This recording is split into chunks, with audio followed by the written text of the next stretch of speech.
Good evening, listeners. Welcome to Noir Intellect. I'm your host, Victor Blackwood. If you enjoy mysteries, hidden clues, and uncovering the truth, don't forget to like and subscribe. And tell me, where in the world are you watching from? Leave it in the comments below. Now, keep your eyes open and your mind sharp. The mystery begins now. Chapter 1. The brass key Inspector Kramer arrived at the brownstone carrying a dead man's key and an expression suggesting that both had personally offended him. It was 10 minutes past 11 on a cold Thursday morning. Wolfe was upstairs with the orchids, where the temperature, humidity, and manners were controlled more successfully than anywhere else in New York. I was at my desk opening mail and deciding which creditors deserved encouragement when the bell rang. I opened the front door and found Kramer on the stoop with his shoulders raised against the wind and an unlit cigar occupying its usual corner of his mouth. "Good morning," I said. "You look like a man bringing either a warrant or an apology." "I'm bringing neither. That narrows it." He stepped inside without waiting for an invitation. I took his coat, though he behaved as if I might search it, and followed him into the office. "Where is Wolfe?" "Upstairs. Get him." "He comes down at 11:30. Kramer looked at his watch. "It's 11:10. Your watch agrees with mine. That is an encouraging start." He planted himself in the red leather chair but did not sit. When Kramer remained standing in Wolfe's office, it usually meant he wanted to appear official before Wolfe made him feel unnecessary. "What have you got?" I asked. "A key." "That explains the police career. You finally found one." He removed a small evidence envelope from his pocket and held it between two fingers. Inside was a brass key no longer than the top joint of my thumb. It had a round bow, a narrow shaft, and 3 uneven teeth. "Where did it come from?" "A dead man's hand. That improves it. Samuel Carter, antiques dealer. Owns Carter Galleries on Madison Avenue." I knew the name. Samuel Carter sold furniture to people who preferred chairs with histories and prices large enough to require consultation. His advertisements spoke of authenticity, provenance, and private collections. His customers spoke of investment. His competitors spoke less politely. "What happened to him?" "Found dead in his study last night. Blow to the back of the head." "Robbery?" "Nothing obviously missing. Safe closed. Windows locked. House doors secured. And the key, in his right hand, clutched tight. Maybe it belongs to the safe." "It doesn't." "A drawer?" "No." "A cabinet?" "No." "A box, desk, clock, door, wardrobe, chest, case, trunk, or chastity belt?" "We searched the house. That leaves the city." Kramer glared at me. "I didn't come to hear jokes." "You came 10 minutes before Wolfe's schedule. Jokes are what we have available." At 11:30, the elevator descended. Wolfe entered wearing a dark brown suit, a pale yellow shirt, and an expression of grave disappointment that murder continued to occur during business hours. He crossed to his chair and lowered himself into it. "Mr. Kramer," he said. Kramer sat at last. "I've got something. You frequently do. It is seldom appetizing." Kramer put the evidence envelope on Wolfe's desk. Wolfe looked at it but did not touch it. "A key. Samuel Carter was murdered last night." Ah, that single syllable was not sympathy. Wolfe did not know Samuel Carter, and death alone did not make a stranger interesting. Kramer described the scene. Carter lived in a 4-story house on East 71st Street with his younger sister, Lydia Carter, his nephew, Peter Vaughan, and a housekeeper named Martha Cole. His business secretary, Alice Grant, had brought papers to the house shortly before dinner. His chief rival, antique dealer Walter Briggs, had visited later and argued with him. At 11:15, Martha Cole entered the study with Carter's nightly tea and found him behind his desk. He had been struck with a bronze figure taken from a nearby shelf. The medical examiner placed death between 9:45 and 10:30. The house had no signs of forced entry. The front door had been locked by Martha at 10. The rear entrance had been bolted. Everyone with known access had been questioned. "And this key was in his hand," Kramer finished. Wolfe studied the envelope. "Did death contract his fingers around it?" "The doctor says maybe. Carter could have grabbed it before he died. Or someone placed it there and closed his fingers. That is why I'm here." I leaned back. Kramer bringing a clue voluntarily to Wolfe was like a cat delivering a bird and demanding professional recognition. Wolfe asked, "What locks were examined?" All doors, cabinets, desks, boxes, trunks, clocks, cupboards, safes and display cases in the house. We checked his gallery too. The key fits none, not one. Then either the search was inadequate or the lock was elsewhere. Kramer's cigar shifted. That is what one of my detectives said. I sent him to look for it. Commendable. Carter had thousands of antiques. Half of them have locks. We could spend a month trying the key all over Manhattan. Then do not. Kramer frowned, meaning the key was placed in a dead man's hand. Therefore, its immediate function was not to open a lock. Its function was to be seen. Kramer stared at him. You decided that fast. It required no speed. A murderer wishing to conceal a key would remove it. A dying man wishing to identify a lock would need confidence that the police could locate it. Since no matching lock is evident, the display was intentional. You're saying the killer planted it. I am saying whoever put it in Carter's hand expected investigators to notice it. That could have been Carter. Indeed. Did he have time to move after the blow? Probably not. He fell against the desk and stayed there. Then the key was already in his hand before he was struck, or it was placed there afterward. Kramer leaned forward. Which? Wolfe closed his eyes for 3 seconds. Mr. Goodwin will examine the room. I said, I was afraid of that, Kramer said. You taking the case? No. Then why? Said Goodwin. Because you have disturbed my morning with an object that does not belong where it was found. I dislike disorder. Kramer made a sound, but he accepted the arrangement. He gave me the address and ordered me not to interfere with police work. I never interfere, I told him. I provide contrast. The Carter house stood in a row of stone-fronted homes where even the door-knockers looked inherited. A patrolman guarded the entrance. Kramer's name got me past him, though not cheerfully. Sergeant Pearlie Stebbins met me in the hall. You again? I go where culture calls. The house had enough culture to furnish a museum and enough shadows to conceal its stuff. Carved tables, painted screens, clocks, cabinets, and statues occupied every wall. Samuel Carter had apparently believed that an empty corner was a moral failure. Pearlie led me to the study. It was a long room at the rear of the first floor. Tall bookcases covered one wall. A heavy desk stood near the windows. The blood-stained carpet behind it had been marked but not removed. On a low shelf rested the bronze figure used as the weapon, now enclosed in a police evidence bag. I stood where Carter had fallen. The desk held business papers, a blotter, an uncapped pen, and a half-finished glass of water. One drawer stood open by 2 inches. What was in the drawer? I asked. Correspondence, bills, and sealing wax. Anything missing? Not according to the secretary. Fingerprints? The secretary's. And smudges. The key had been found in Carter's right fist near the desk edge. His left hand had rested beneath him. I examined the desk, floor, shelves, and the chair. A faint scrape crossed the blotter near Carter's pen. Beside it lay a tiny crescent of green wax. Was that photographed? Pearlie looked. Probably. An inspiring answer. I bent closer. The wax was dark green, almost black. A similar material clung inside the open drawer. There was also a clean rectangular space in the dust at the rear, about the size of a small envelope box. What stood here? Pearlie consulted his notes. The secretary says a wooden stationery case. Where is it? She thought Carter moved it. So an object may be missing. A stationery box isn't worth killing for. Neither is a brass key. But it has kept Kramer busy. The study door opened and a woman entered. She was perhaps 50, dressed in black, with silver beginning in her dark hair and grief sitting stiffly across her shoulders. I am Lydia Carter, she said. Who are you? Archie Goodwin. I work for Nero Wolfe. That changed her expression. Inspector Kramer consulted Mr. Wolfe. He brought him a key. She glanced toward Pearlie. May I speak with Mr. Pearlie did not like it, but he left after telling me not to touch anything. Lydia Carter remained near the door. My brother was not killed by a burglar. Why not? Because he was afraid before he died. Of whom, he would not say.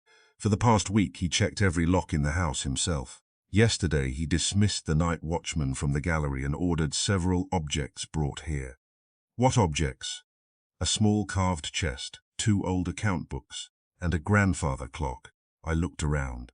I see no grandfather clock. It is in the west drawing room. Why bring it from the gallery? He said it had been sold and then returned. To whom? I don't know. Did it have a lock, a door? In the lower case, but the police tried the brass key. It did not fit. Did your brother mention any other key? No. She moved closer to the desk. Last night, before dinner, Samuel told me that something he had hidden many years ago had become dangerous. He said a person who should have remained forgotten had returned. That is a useful sentence. Did he name the person? No. Who visited? Alice Grant brought business papers at 7. Walter Briggs arrived around 8:30. My nephew Peter came home at 9. Martha was here all evening. Where were you when Carter was killed? In my sitting room upstairs. Alone? Yes. Did you hear anything? A clock struck 10. Then I heard voices below. Whose was Samuel's. The other was quieter. I could not distinguish it. Man or woman? She hesitated. I thought it was a man. Thought. The voice was low. It might have been a woman speaking softly. That was generous of the evidence. I asked about the brass key. She had never seen it before. Neither had Peter Vaughan, who entered while we were talking. Peter was around 30, handsome in an unsettled way, with a narrow face and a habit of smoothing his tie when nervous. He worked occasionally at Carter Galleries, and more regularly at disappointing his uncle. My aunt should rest, he said. She is answering questions. The police have asked enough. Then you know the answers already. He did not like me. That put him in a large organization. Peter admitted arguing with Carter that afternoon over money. Carter had refused to advance him funds and threatened to remove him from his will. At 9, Peter said, I went upstairs. I did not see him again. Did you hear voices near 10? No. Did you know he had brought a grandfather clock from the gallery? Yes. It belonged to the Ashford estate. Who bought it? A private customer. Name? I don't know. That was possible, but his eyes said otherwise. Alice Grant arrived at the house at 3. She was Carter's secretary, 35, calm, dark-haired, and dressed with the precision of someone who had spent years correcting rich men's mistakes. She confirmed the missing stationery case. It held blank correspondence card sealing wax and copies of private receipts, she said. Green sealing wax? Yes, mister. Carter used green wax for confidential files. Did the box have a lock? A tiny brass one? My interest sat up. Would this key fit it? I showed her a police photograph Kramer had given me. She studied it. It might. Where is the box? I don't know. Who knew it existed? Everyone in the household. Mr.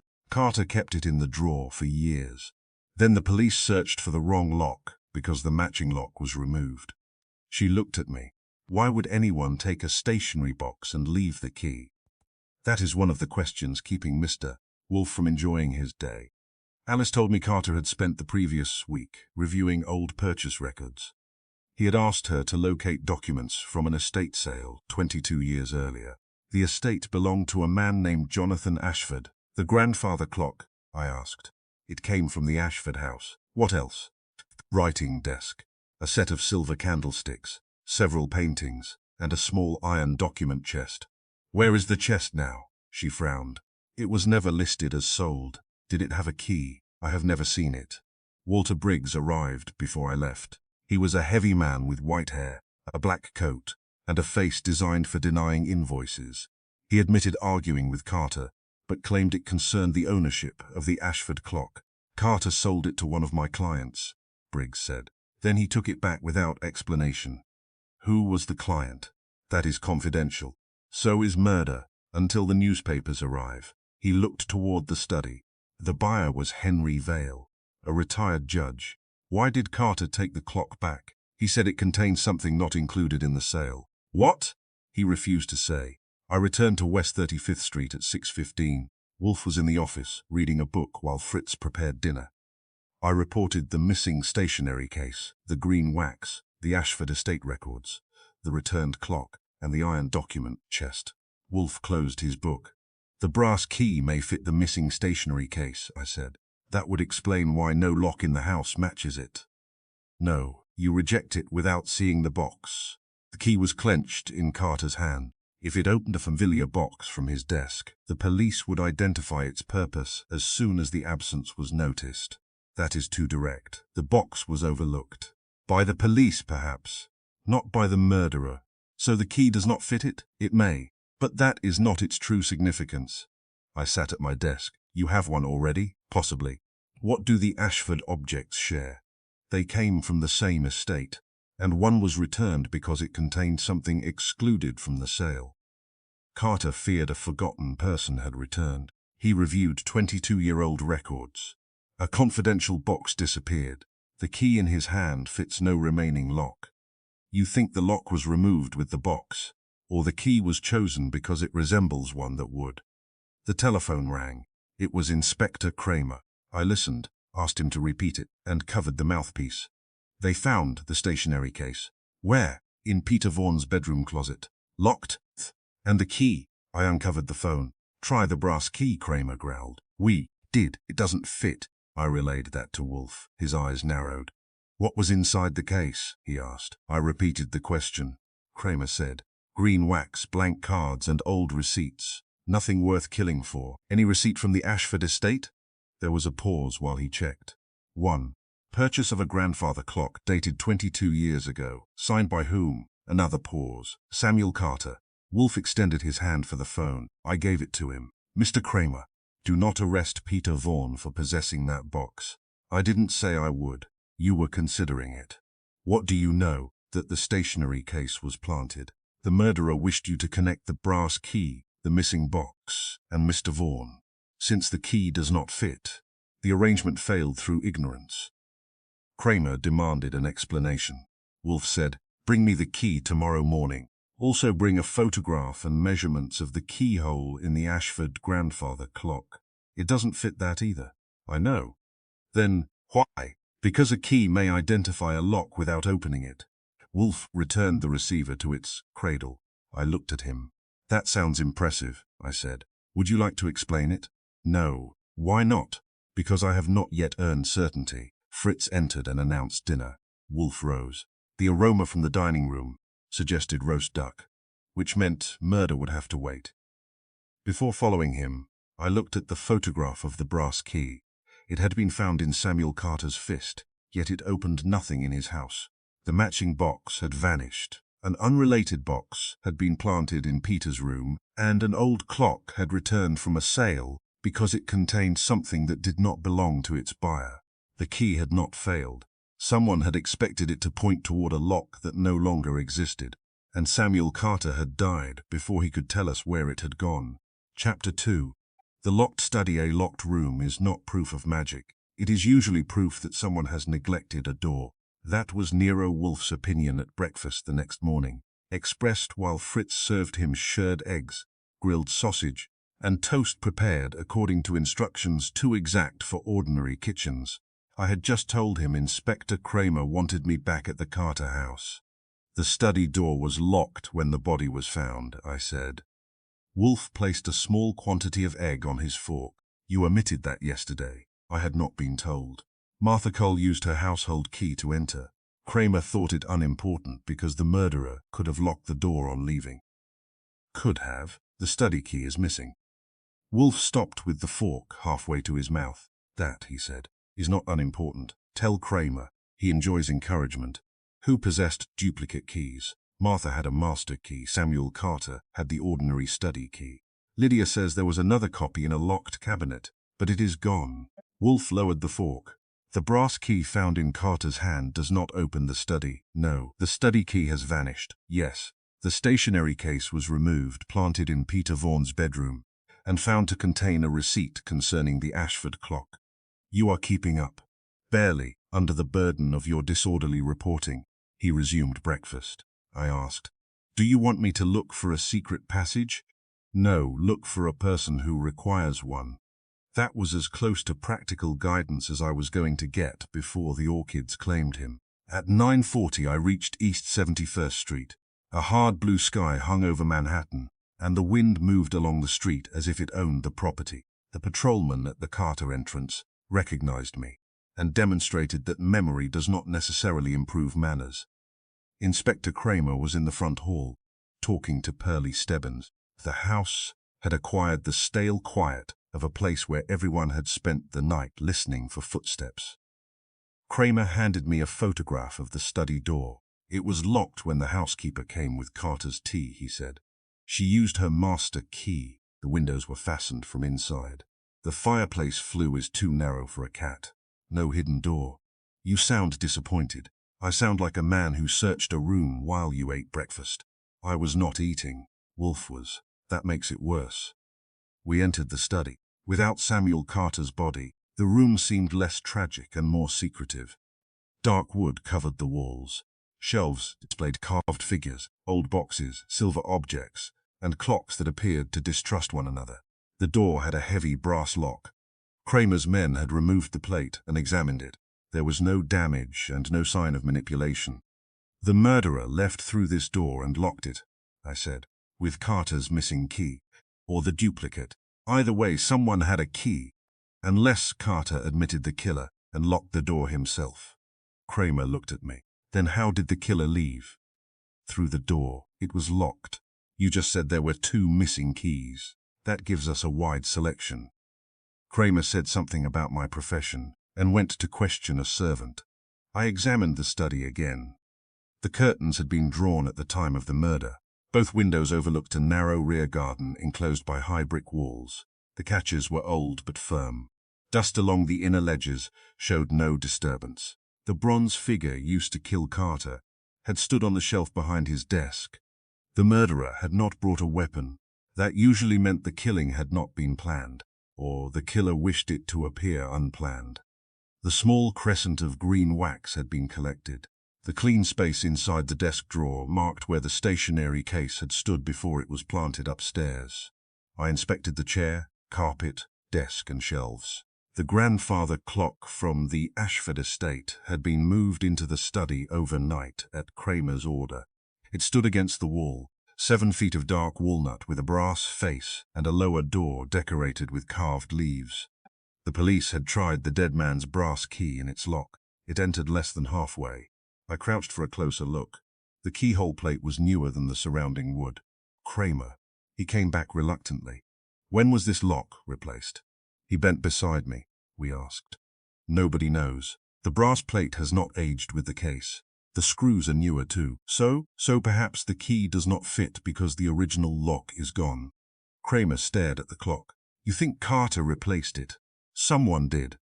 We opened the lower door with a key supplied by Henry Moore, Carter's business partner. Inside were the clock weights, pendulum, and a bare wooden floor. No documents, no hidden chest, no helpful confession. I ran a finger along the inner edge and found a row of tiny holes where a different lock had once been attached. The brass key from Carter's hand might not open the present lock, but its size matched the vanished one. Kramer looked interested, which on him resembles indigestion. You think the key belonged to the clock's original lock? Wolfe said a key could identify a lock without opening it. I may have to tell him he was right. That will hurt you. I have survived worse. The grandfather clock had been sold to retired Judge Henry Vale and returned by Carter only 4 days before the murder. According to the delivery receipt, Henry Moore had personally arranged its collection. That made Moore the first conversation of the morning. He was waiting in the drawing room. Henry Moore was 55, broad through the chest, neatly dressed, and equipped with grey eyes that weighed every question before deciding what it might cost. I have already given Inspector Kramer a statement, he said. Then this one should be easier. I have business matters requiring attention. Your partner has been murdered. That is currently the main business matter. He pointed to a chair but did not sit himself. I stayed standing, since 2 men standing often talk faster. Moore had been Samuel Carter's partner for 18 years. Carter selected and purchased antiques. Moore managed sales, financing, and private clients. Who owned the Ashford clock? I asked. The gallery. Not Carter personally. No. Then why did he bring it to his house? He claimed there had been an error in the sale. What error, he would not explain. You arranged its return at Samuel's direction. Did Judge Vale object? Strongly. He had paid for it. Why did he surrender it? Samuel offered a full refund and threatened legal action if the clock was not returned. On what grounds? Samuel claimed an item had been concealed inside the clock and sold by mistake.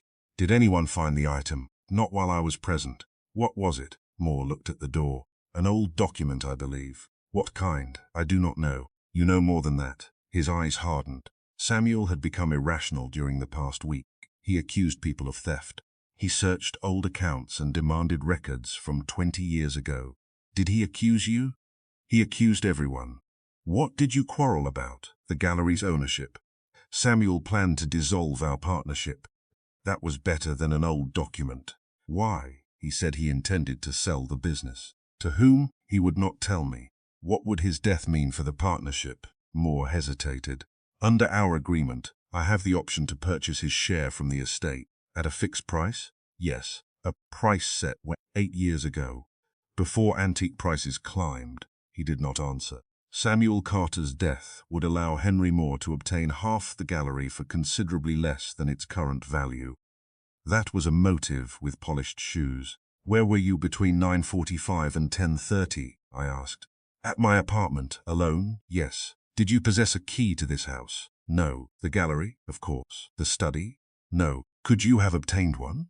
Anyone could obtain anything if you insist upon imagining it.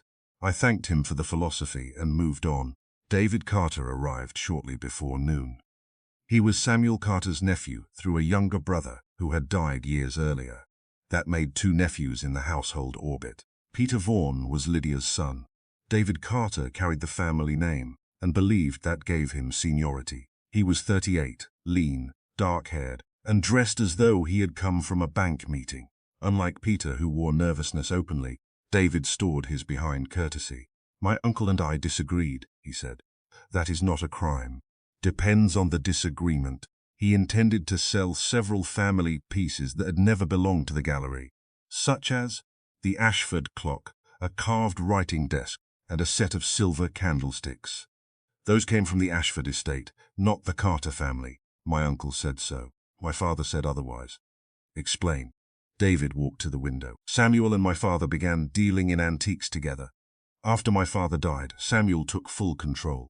He claimed certain objects had been purchased from the Ashford estate, but my father had always said they came from another property. Which property? He never named it. Convenient. David turned. I believed Samuel had altered the records after my father's death. Why? Because he altered many things. What would you gain from Samuel's death? My inheritance. How much? Do not know. That answer is rarely true. He changed his will repeatedly. Last month I was to receive a quarter of his personal estate. Last week he threatened to leave me nothing. Why? I demanded an examination of the gallery records. Did you visit last night? Yes, at 8:15. That was new. Kramer's original list had not included him. How did you enter? Samuel admitted me. Where did you speak? In the study. What time did you leave? 8:40. Who saw you? Martha Cole. Did you quarrel? Yes. About the clock? About an old ledger Samuel had removed from the gallery. I wanted to see it. He refused. Did you see the brass key? David's eyes moved toward the study. No. Did you see a stationery case in the desk drawer? No. Did you lock the study door when you left? Samuel locked it behind me. That was useful. From inside? Yes. I heard the key turn. So Carter possessed the study key at 8:40. Yes. Did he say he expected anyone else? David paused. He said, the man who started this will finish it tonight. Which man? He would not say. I asked about Peter Vaughan. David smiled without warmth. Peter expected Samuel to rescue him from his debts. Samuel had finally refused. Peter searched the study 2 nights ago. For what? The will, probably. Or the stationery case? I do not know. He left after Kramer warned him not to travel. The 2 nephews crossed in the front hall without greeting. A family murder has a way of reducing unnecessary conversation. Peter Vaughan denied searching the study. He also denied knowing how the stationery case reached his closet. Someone planted it, he said. That's Wolfe's opinion. He looked relieved. Mr. Wolfe believes facts. People have to wait. Peter admitted that Samuel had threatened to cut him off. His debts totaled nearly $30,000. Most owed to private lenders with limited patience. Did you kill him? I asked. No. Where were you at 10? In my room. Yes. Did you hear the study door? No. Voices? No. Your mother heard them. My mother hears clocks through walls and footsteps in empty rooms. That is an affectionate description. His face changed. She is frightened. So are you of being accused. Only that he looked away. Walter Briggs came at 1:15. Chapter 1 had introduced him as Carter's rival in the antiques trade, which was true but incomplete. He had begun as Carter's accountant 23 years earlier. After a dispute, he left and established his own dealership, but continued preparing Carter's annual private statements because he knew the old books better than anyone. That made him an accountant, rival, and man with access to secrets. "I kept the books," Briggs said. "I did not approve the methods." "What methods?" "Samuel purchased entire estates, separated valuable items from their records, and resold them through private clients. Provenance became flexible when profit required it." "What was wrong with the Ashford estate?" "The inventory was incomplete because a document chest disappeared before the sale." "The chest Alice Grant mentioned?" Briggs nodded.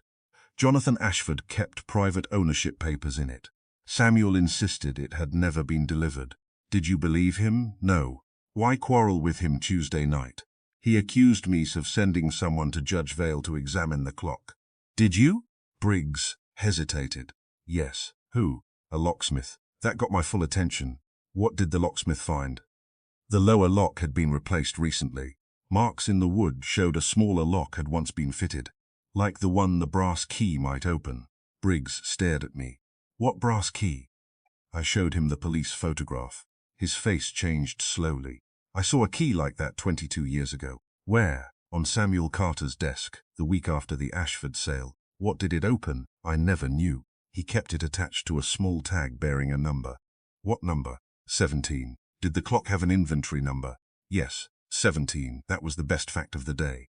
"Who else knew?" "Henry Moore. He was a junior employee then. He prepared the inventory cards." "What about David Carter's father?" "He knew the clock had come from somewhere other than the Ashford house." "Where?" Briggs shook his head. "That is what Samuel killed the records to conceal." The choice of verb was interesting. Killed, destroyed, altered, removed. Call it what you like. "Where were you at 10? "At my club." "Witnesses?" "Several." "Did you possess a study key?" "No." "Could you have copied one?" Briggs smiled thinly. "Mr. Goodwin, I worked for Samuel Carter for 23 years. If I had wanted a key, I would have had one. By 4 o'clock I had 3 respectable motives and no respectable solution." Henry Moore gained control of the gallery. David Carter stood to inherit and wanted the old records exposed. Walter Briggs knew the accounts, hated Carter, and recognized the brass key from 22 years earlier. Peter Vaughan had a planted evidence box in his closet. The locked study offered no comfort. Carter had locked it from inside after David left. Later he admitted someone, or that person, already possessed a key. After killing him, the murderer locked the door from the hall and removed the study key. Before leaving, I spoke with Martha Cole. She had served the household for 12 years and wore loyalty like a uniform. 30, she said. Carter asked me to bring tea at 11:15 instead of 10:30. Why later? He expected a visitor. Did he give a name? No.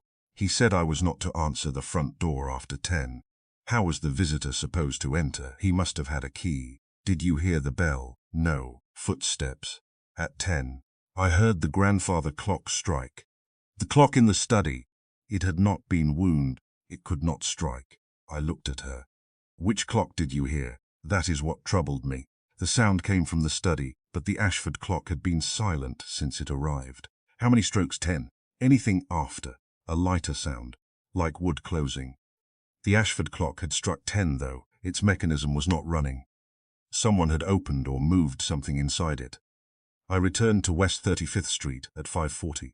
Wolfe had finished with the orchids and was reading in the office.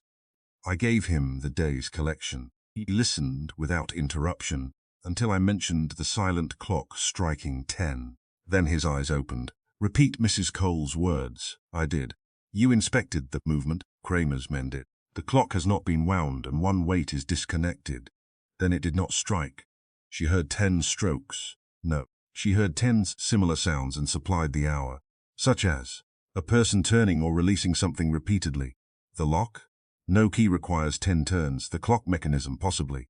I gave him Briggs' account of the brass key and inventory number 17. Wolfe leaned back. The key identified the clock, he said. Not its present lock, but the original numbered object. Then Carter held it to tell us where to look, perhaps. But if Carter meant to indicate the clock, why did the murderer leave the key in his hand? He did not notice it.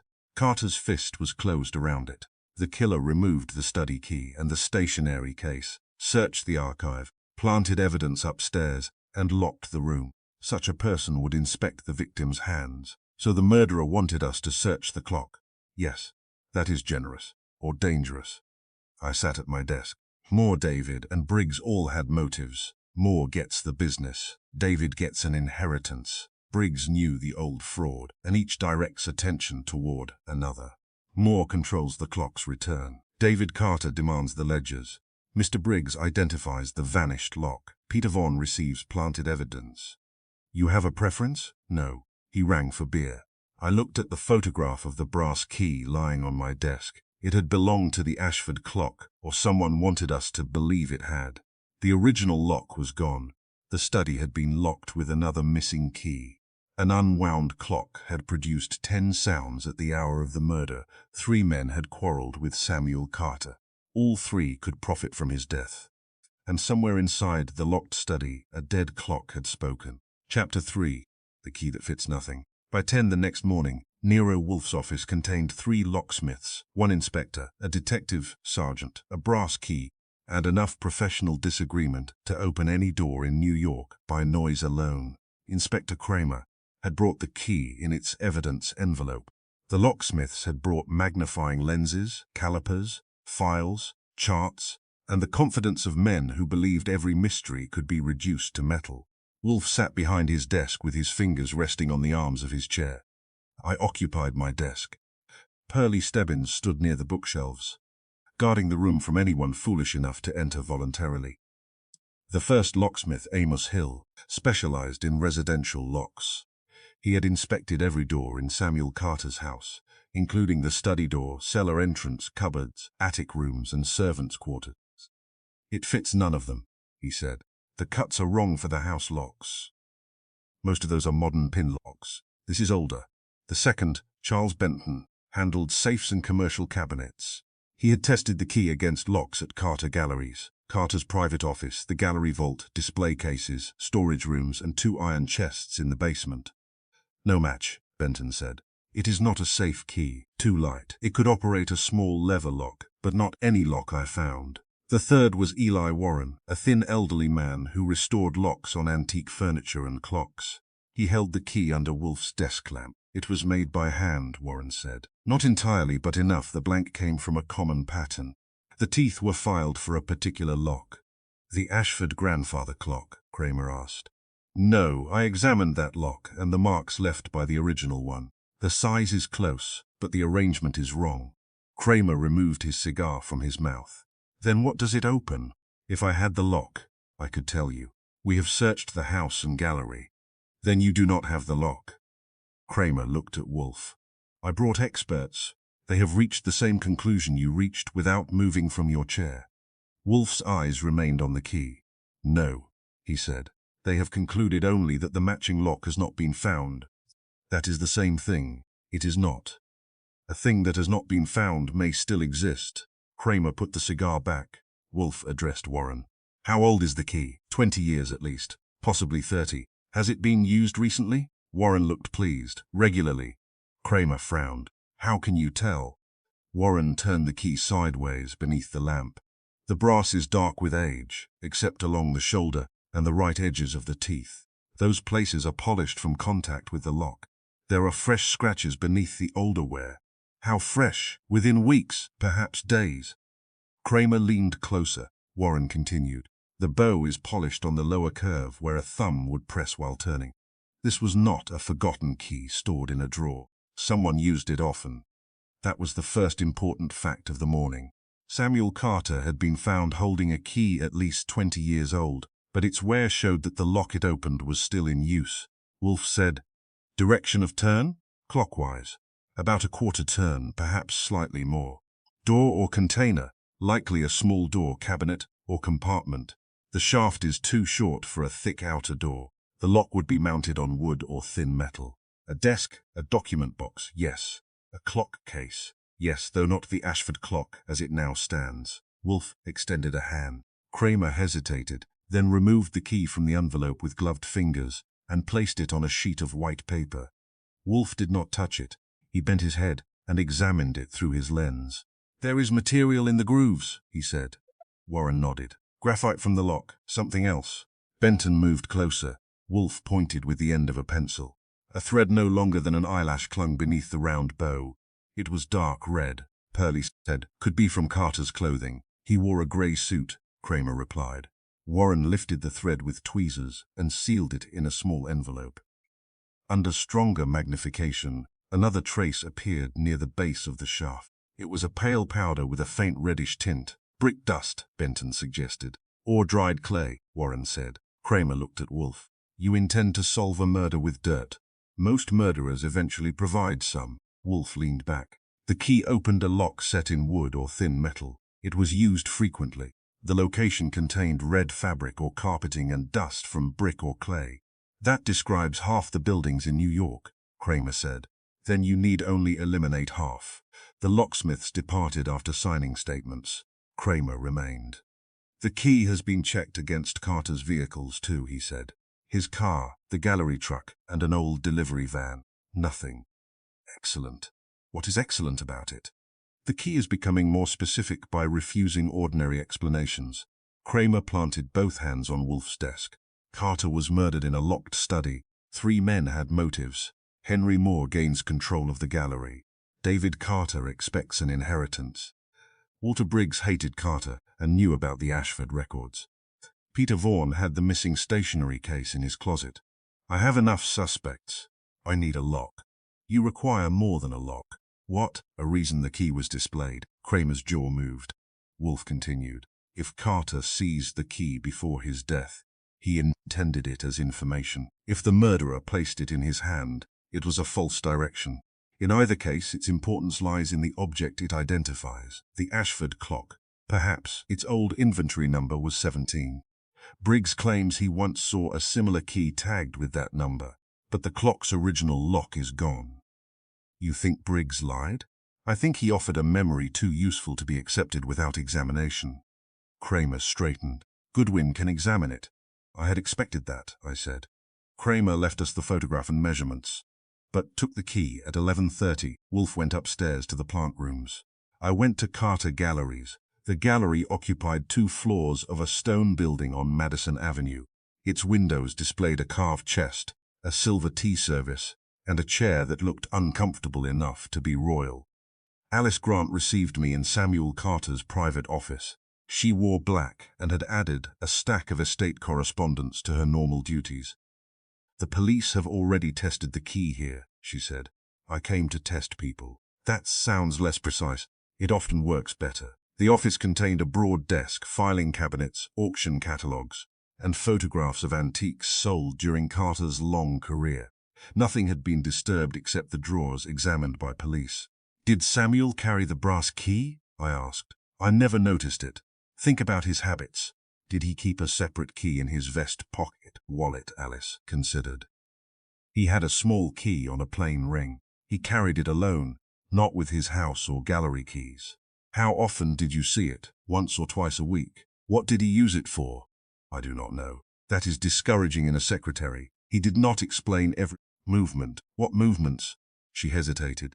"Every Wednesday afternoon, he left the gallery at 3:30. He blocked the time on his calendar and permitted no appointments."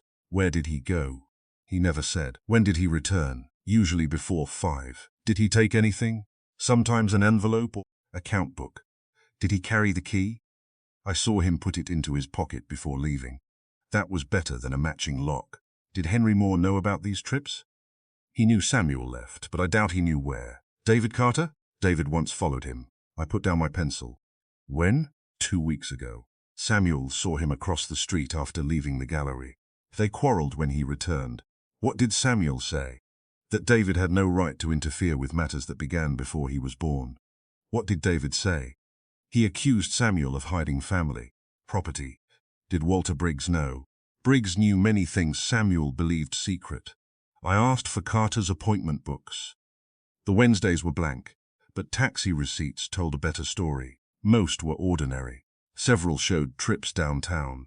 14 receipts from the previous year had the same fare and the same handwritten starting time, but no destination.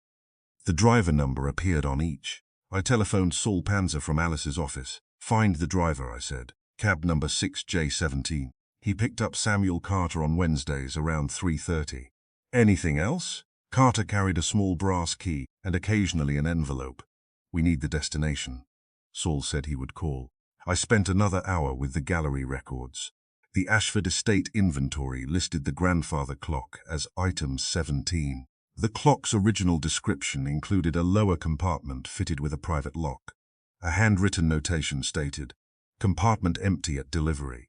The initials beside the sentence were HM, Henry Moore. The ink looked older than I was, but age is not honesty. Moore entered while I was examining it. "You have no authority to search company records," he said. "Alice gave me permission. She does not own them. Neither do you yet." He came closer to the desk. "What are you looking for?" The lock opened by Samuel Carter's brass key. "The police searched the gallery. The lock is not here." "Then why are you?" "To learn where Carter went every Wednesday." His expression remained controlled, but his right hand moved to his jacket button. "I have no idea. David followed him 2 weeks ago. That is David's affair." "You prepared the Ashford inventory.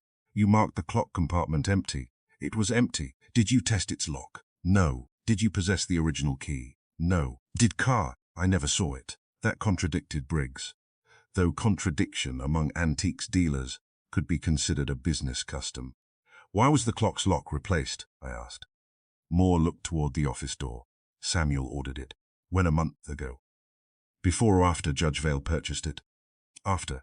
"Carter sold the clock, then replaced the lock, then demanded its return." "Yes." "Why?" "He believed something had been concealed in the lower compartment."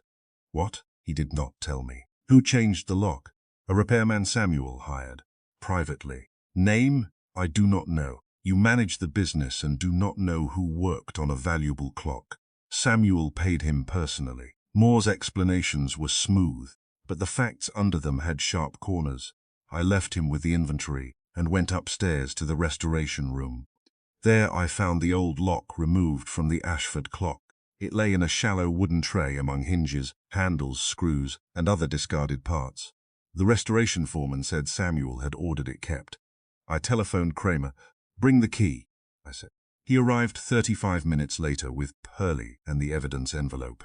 The foreman placed the old lock on a workbench. Kramer inserted the brass key. It did not enter. He turned toward me with satisfaction. "Nothing." The foreman examined both pieces. "This key was never made for that lock." Kramer's satisfaction expanded. I said, "Then item 17 is a false trail, or Briggs lied, possibly both." The telephone in the restoration room rang. It was Saul for me. He had found the cab driver. "Carter went to West 24th Street, Saul said. "Same place every Wednesday. An old commercial building between 10th and 11th. The driver dropped him beside an alley entrance. Business name, none visible. The building is officially vacant. Owner, a corporation called Hudson Historical Storage. Who controls it? I am checking. Does the driver remember Carter carrying anything? An envelope or thin ledger? He usually returned without it." I wrote down the address. Kramer watched me. "Well, Samuel Carter regularly visited a vacant building on West 24th Street. Why? He may have liked the neighborhood." Kramer took the address and ordered Pearlie to call for a search team. I telephoned Wolfe before joining them. He listened to the facts. "The old clock lock does not match," I finished. "The number 17 connection was manufactured or misunderstood. Carter went every Wednesday to a supposedly vacant building. Who knew of the trips? Alice, David, possibly Moore, and probably Briggs. Do not enter the building until the police have photographed the exterior. That is cautious. It is obvious. A key that fits nothing in Carter's possession may fit something he did not legally possess." Kramer and I reached West 24th Street at 4:20. The building was a narrow 6-story structure of dark red brick squeezed between a printing warehouse and a garage. Its upper windows were dusty. The street entrance was boarded from inside. No sign identified an owner or tenant. The alley entrance had a steel door and a modern lock. The brass key did not fit it. Kramer gave me a look. We entered after a police. Locksmith opened the door. The ground floor smelled of brick dust, dry wood, and old paper. Empty storage racks lined the walls. Red carpet runners, faded almost brown, crossed the center aisle. The thread beneath the key's bow could have come from them. At the rear stood a row of narrow wooden compartments, each large enough to hold document boxes. Most doors hung open. One remained closed. Its brass plate bore no name, only a number, 17. Kramer took the evidence envelope from Pearlie. He inserted the key into the lock. It entered fully. He turned it clockwise. The lock clicked. Behind the little door was an empty compartment lined with red felt. Fresh rectangular marks in the dust showed that a box or stack of ledgers had rested there until recently. On the inner wood, someone had written 3 names in pencil. Samuel Carter, Henry Moore, Walter Briggs. Beneath them was a date 22 years old. Kramer stared at the empty space. "The key finally fits," he said. "No," I replied. "It fits the lock. What belonged behind it is gone." Samuel Carter had used the compartment often. He had visited it every Wednesday. The key found in his dead hand opened a secret archive shared, willingly or otherwise, with Moore and Briggs. Someone had emptied it before we arrived. The key had led us to the right place. It had also warned the murderer where we would look next. Chapter 4. The Missing Ledger. An empty compartment can contain a great deal, especially when 3 men have spent 22 years pretending it does not exist. Inspector Kramer stood before compartment 17 in the vacant West 24th Street building, staring at the clean rectangle in the dust.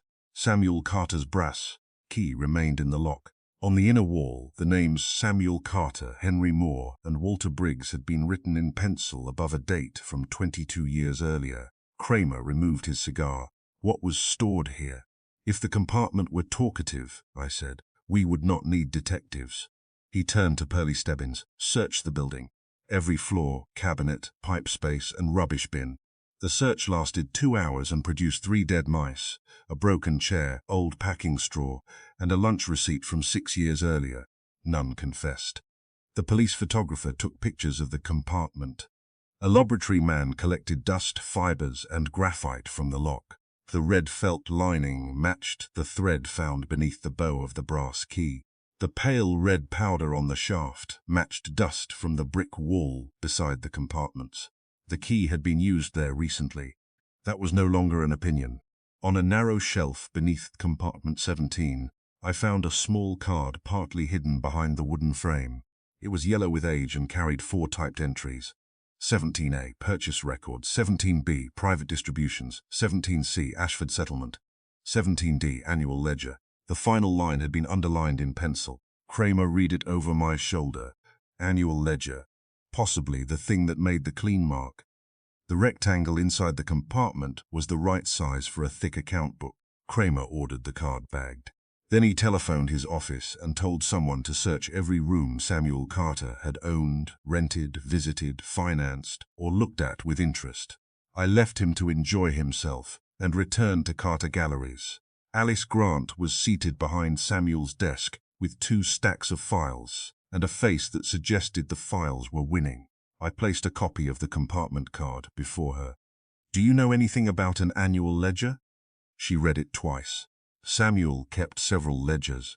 This one was stored in a secret building under a number known to Moore and Briggs. Her eyes moved toward the closed office door. Then it was not one of the gallery books. What other books did he keep? A private purchase ledger, a personal sales ledger, a record of objects sold on commission. Anything unlisted? She took time before answering. Samuel sometimes referred to a black ledger. What did it contain? He never told me. Where was it kept? I assumed in his study safe. The police found no black ledger. She folded her hands. 3 weeks ago, he asked me to search the business accounts for references to the number 17. That was thoughtful of him. What did you find? Several payments. They went back years, but the recent ones were unusually large. She unlocked a cabinet and removed a file. The papers inside were copies of checks, bank statements, and internal vouchers. Over the previous 6 months, Carter Galleries had paid $90,000 to a company called Metropolitan Restoration Services. Another 60,000 had gone to Ashford Holdings. Smaller sums had been sent to individuals identified only by initials. What restoration work was performed? I asked. None that I could verify. Who approved the payments? Samuel. Who prepared them? Mr. Moore. Who entered them in the books? Mr. Briggs reviewed the quarterly statements. That brought our three names together again. Did Briggs question the payments? Yes. He and Samuel argued about them. When, 2 weeks ago, did Henry Moore know? He was present for part of the argument. What was said? Alice looked uncomfortable. Mr. Briggs accused Samuel of paying twice for something bought 22 years ago. That was worth repeating. Twice for what? I do not know. Samuel told him to keep his voice down. Mr. Moore said the payments were necessary to protect the gallery. Protect it from whom? Mr. Briggs answered. From the truth. I wrote that down carefully. Where are the original vouchers? In the monthly ledger. Which ledger? She opened another cabinet, searched, then searched again. Her face changed. It is not here. What does it look like? Black leather, about 14 inches long. Samuel began using it in January. It records all private transfers, requiring his personal approval. The clean mark in compartment 17 would fit that. Alice rose and checked the shelves, desk, and locked filing cabinet. The black ledger was gone. Who had access, I asked. Samuel, Mr. Moore and I. Briggs? He knew where the ledgers were kept, but he no longer had a key to this office. David Carter? No authorized access. Peter Vaughan? Samuel occasionally sent him for papers. That was broad enough to include the population of Manhattan if they dressed properly. I telephoned Wolfe. He had finished lunch and was in the office. Fritz had served beef in a sauce involving mushrooms, mustard, and enough patience to disqualify most restaurants. A ledger is missing, I reported. Black leather. It contains recent private transfers. The secret compartment card calls for an annual ledger. The size matches the clean mark.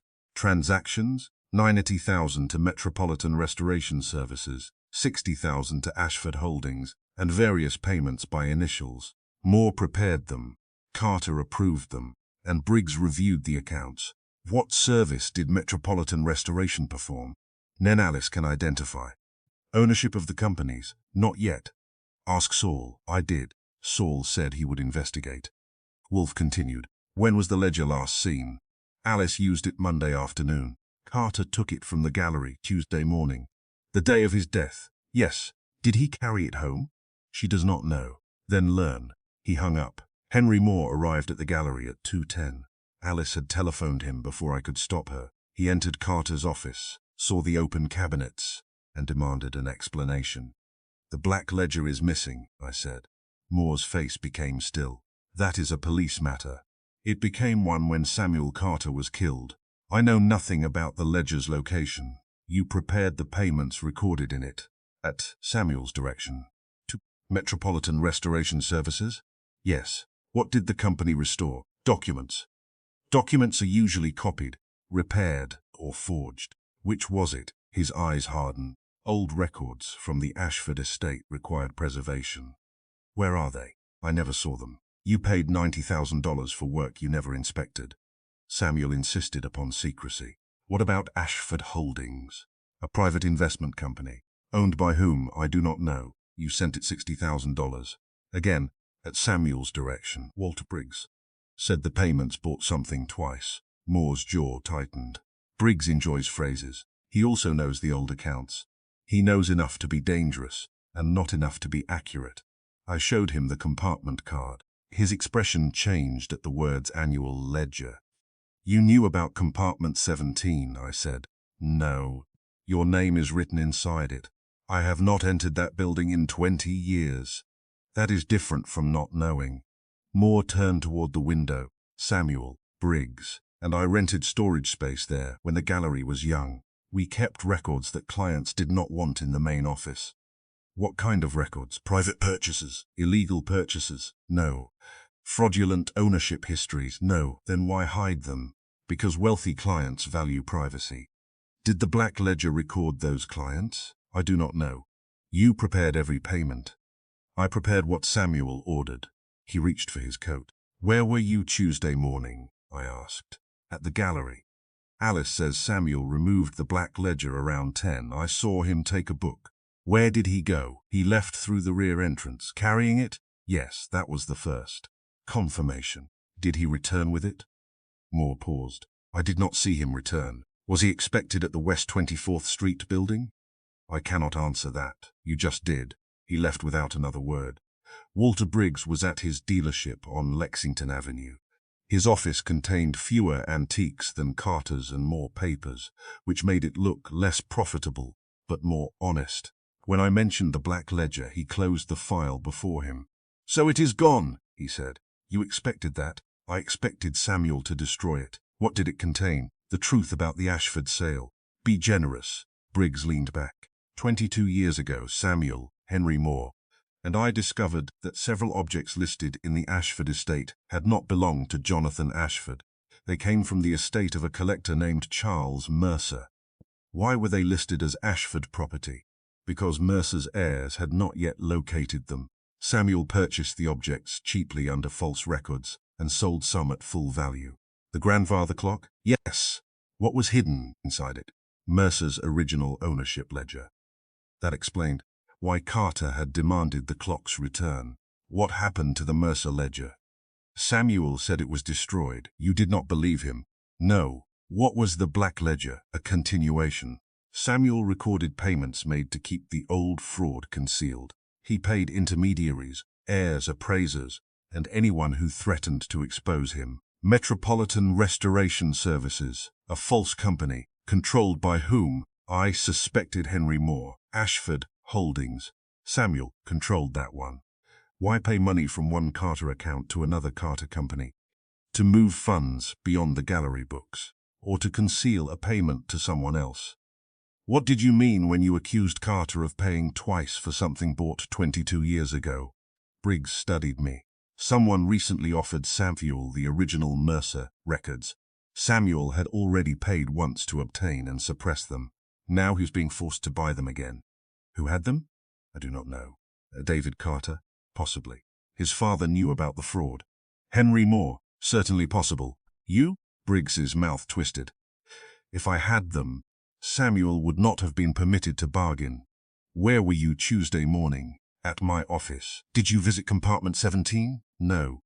Did you remove the black ledger? No. Did you kill Samuel? No. He answered all three with equal calm, which did not make them equally true. David Carter was easier to find. He had gone to the family house to speak with Lydia about the estate. I reached him in the front drawing room. He admitted following Samuel 2 Wednesdays earlier. To West 24th Street, I asked. Yes. Did you enter the building? No. The door was locked. Did you know about compartment 17? Not until the police found it. Did your father ever mention Charles Mercer? David's face changed. Once. What did he say? That Samuel built the gallery on property stolen from Mercer's family. Did your father possess proof? He said he had kept copies. Where? I never found them. Did you remove Samuel's black ledger from the gallery? No. Did you see him Tuesday morning? Yes. That was new. Where? Outside the gallery. He was carrying a black book. Where was he going? He said he was meeting someone who had become too expensive. Did he name the person? No. Did you follow him? Why not? Because he saw me and warned that if I interfered, he would remove me from his will. David looked toward the hall. I believed he was bluffing. Was he? The will found in his safe leaves most of his estate to Lydia. Peter and I received small trusts. That weakened David's inheritance motive, but did not remove his grievance. I returned to West 35th Street after 6. Wolfe was in the office with Saul. A bottle of beer stood open on his desk. Saul had traced the two companies. Metropolitan Restoration Services had no employees, workshop, or equipment. Its mailing address was a rented box. The company's controlling officer was a man who had once worked as Henry Moore's clerk. Ashford Holdings belonged to Samuel Carter through a nominee.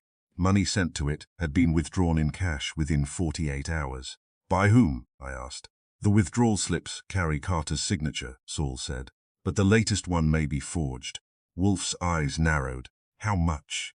$40,000, withdrawn the afternoon before Carter died. Who presented the slip? The bank teller remembers a man with grey hair and a heavy coat. That describes Moore, Briggs, and several thousand others. I reported my conversations. When I finished, Wolfe closed his eyes. The brass key and the missing ledger are connected, he said, because the ledger was kept in compartment 17. More than that, Carter carried the ledger from the gallery on the morning of his death. The compartment was empty when the police opened it. Therefore, Carter either removed the ledger from the compartment again before returning home, or someone followed him and took it. David sought him carrying it. Yes, maybe Carter had not visited West 24th Street yet. He did. The key showed fresh brick dust and fibers from that location. Unless he rolled it on the floor for amusement, he used it shortly before death. I considered the sequence. Carter left the gallery with the ledger, opened compartment 17, and either stored it or retrieved something already there. Correct. Then the ledger vanished. Yes, and he was killed holding the key. Wolfe opened his eyes. The murderer searched the study for the ledger. The missing stationery case and disturbed drawer prove it. When the book was not found, evidence was planted in Peter Vaughan's room to divert suspicion, so Carter hid the ledger somewhere else or entrusted it to someone. Who? That is the question for which Samuel Carter died. Wolfe reached for his beer. The recent payments were not ordinary theft. They were installments. Someone possessed proof of the old Mercer fraud and demanded money. The black ledger recorded those demands, the payments, and the person receiving them. The murderer took it to hide a name. Possibly, but the compartment was left empty and the key was left in Carter's hand. One fact announces the ledger's existence. The other ensures we search for it. Carter may have clenched the key himself. Then his final act was intelligent. I prefer not to assume intelligence from a dying man until necessary. Outside, New York settled into evening. A taxi stopped at the curb, released a passenger and vanished into traffic. Somewhere in the city was a black ledger containing 22 years of fraud and 6 months of unexplained payments. Samuel Carter had carried it on the morning he died. By midnight, it had disappeared. The brass key had opened the compartment where the ledger belonged. It could not tell us who had taken it. For that, Wolfe said, we would need to find the man who had been paid twice. Chapter 5. The warehouse across town. Saul Panzer found the waterfront warehouse by following $40,000 through 3 companies that had no employees, no furniture, and no reason to exist. He telephoned the brownstone at 8:35 the next morning. I was finishing coffee. Wolfe was finishing breakfast, which was a more serious undertaking involving kidneys, toast, and a discussion with Fritz about the proper use of time. The latest payment to Metropolitan Restoration Services did not remain in its account, Saul said. $36,000 was transferred to Harbor Commercial Storage. The rest was withdrawn in cash. Does Harbor Commercial restore antiques? It rents storage space near the East River. To whom? The account record says Mercer Import Company. The name brought me upright. Charles Mercer was the collector whose property Samuel Carter had allegedly mixed into the Ashford estate 22 years earlier. Is Mercer Import real? It was dissolved 19 years ago. That must simplify its management. The warehouse is still open. I am on my way there. Wait for me. Wolfe had reached the Marmalade by the time I entered the dining room. Saul traced the latest payment, I said. It went to a waterfront storage warehouse under the name Mercer Import Company. Wolfe placed his spoon on the saucer. Location? East River, near 38th Street, Mr. Carter used a dead company named for the man whose records he concealed. Either Carter did, or the person blackmailing him did. Indeed. Go. You say that as if I enjoy waterfront warehouses in January. You have a coat. That settled the weather. Harbor Commercial Storage occupied a long brick building between a produce depot and a fenced yard full of machinery. The river beyond it was grey, choppy, and in no mood to entertain visitors. Trucks moved along the street with the confidence of objects larger than pedestrians. Saul was waiting near the entrance. He wore a dark overcoat and the calm expression that made people tell him things they had refused to tell the police. The manager is inside, he said. He claims he has never heard of Samuel Carter. Does he claim convincingly? No. The manager's name was Frank Nolan. He had a square face, thinning hair, and a green vest with 6 pockets. He occupied a glass-fronted office from which he could observe the entrance, the loading platform, and anyone approaching with questions. "I already explained," Nolan said. "Our customer records are confidential." I put my card on his desk. So was Samuel Carter's study. It did not prevent murder. His eyes went to the card and returned to me. "You are not the police." "No, the police arrive with more men and less patience." Saul added, "They will also take your records." Nolan looked through the glass toward the loading floor. "I never met Carter." "You received $36,000 connected with his accounts," I said. "That was advance rent." "For whom?" "Mercer Import Company, a company dead 19 years. I do not investigate corporations. I rent space." "How much space?" He hesitated. "1 private locker." $36,000 buys more than a locker. It included unpaid fees going back several years. "Which locker?" Nolan closed his mouth. Saul placed a copy of the bank transfer on the desk. "The money reached your account last Tuesday morning. Samuel Carter was killed that night. Your record book contains no entry for the payment." Nolan looked at the paper. "That is an accounting delay." "Your delays are selective," I said. "Which locker?" He finally stood. "Come with me." The building contained 3 main storage floors. The ground level held furniture, crates, rolled carpets, and objects covered in canvas. A freight elevator carried us to the 2nd floor, where narrow passages ran between wire cages and wooden lockers. Nolan led us to the rear. A row of 20 small rental compartments stood against the brick wall. Each had a numbered brass plate and a key-operated lock. Most doors were scarred by age. One looked recently repaired. Its number was 42. The brass plate was bright. The screws were new. Scratches around the keyhole showed that tools had been used on it. "This is the Mercer locker," Nolan said. "When was it opened?" I asked. "It has not been opened." I looked at the scratches. "Try again." "The renter has a key." "I do not supervise every visit." "Who visited recently?" "I don't know. Your entrance desk keeps a register. The relevant page is missing." Saul gave him a pleasant look. Pages rarely remove themselves. Nolan wiped one palm against his vest. "2 nights ago, I found the register open. The sheet covering Monday through Wednesday had been torn out. Who had access to it?" "Me, the night clerk, and anyone who entered the office while it was unattended." "Was it unattended Tuesday?" "For a few minutes around 4. Samuel Carter left his gallery Tuesday morning with a black ledger," I said. "Did he bring it here?" "I told you, I never met him." "You said you never heard of him. Your position is improving." Nolan looked toward the stairwell.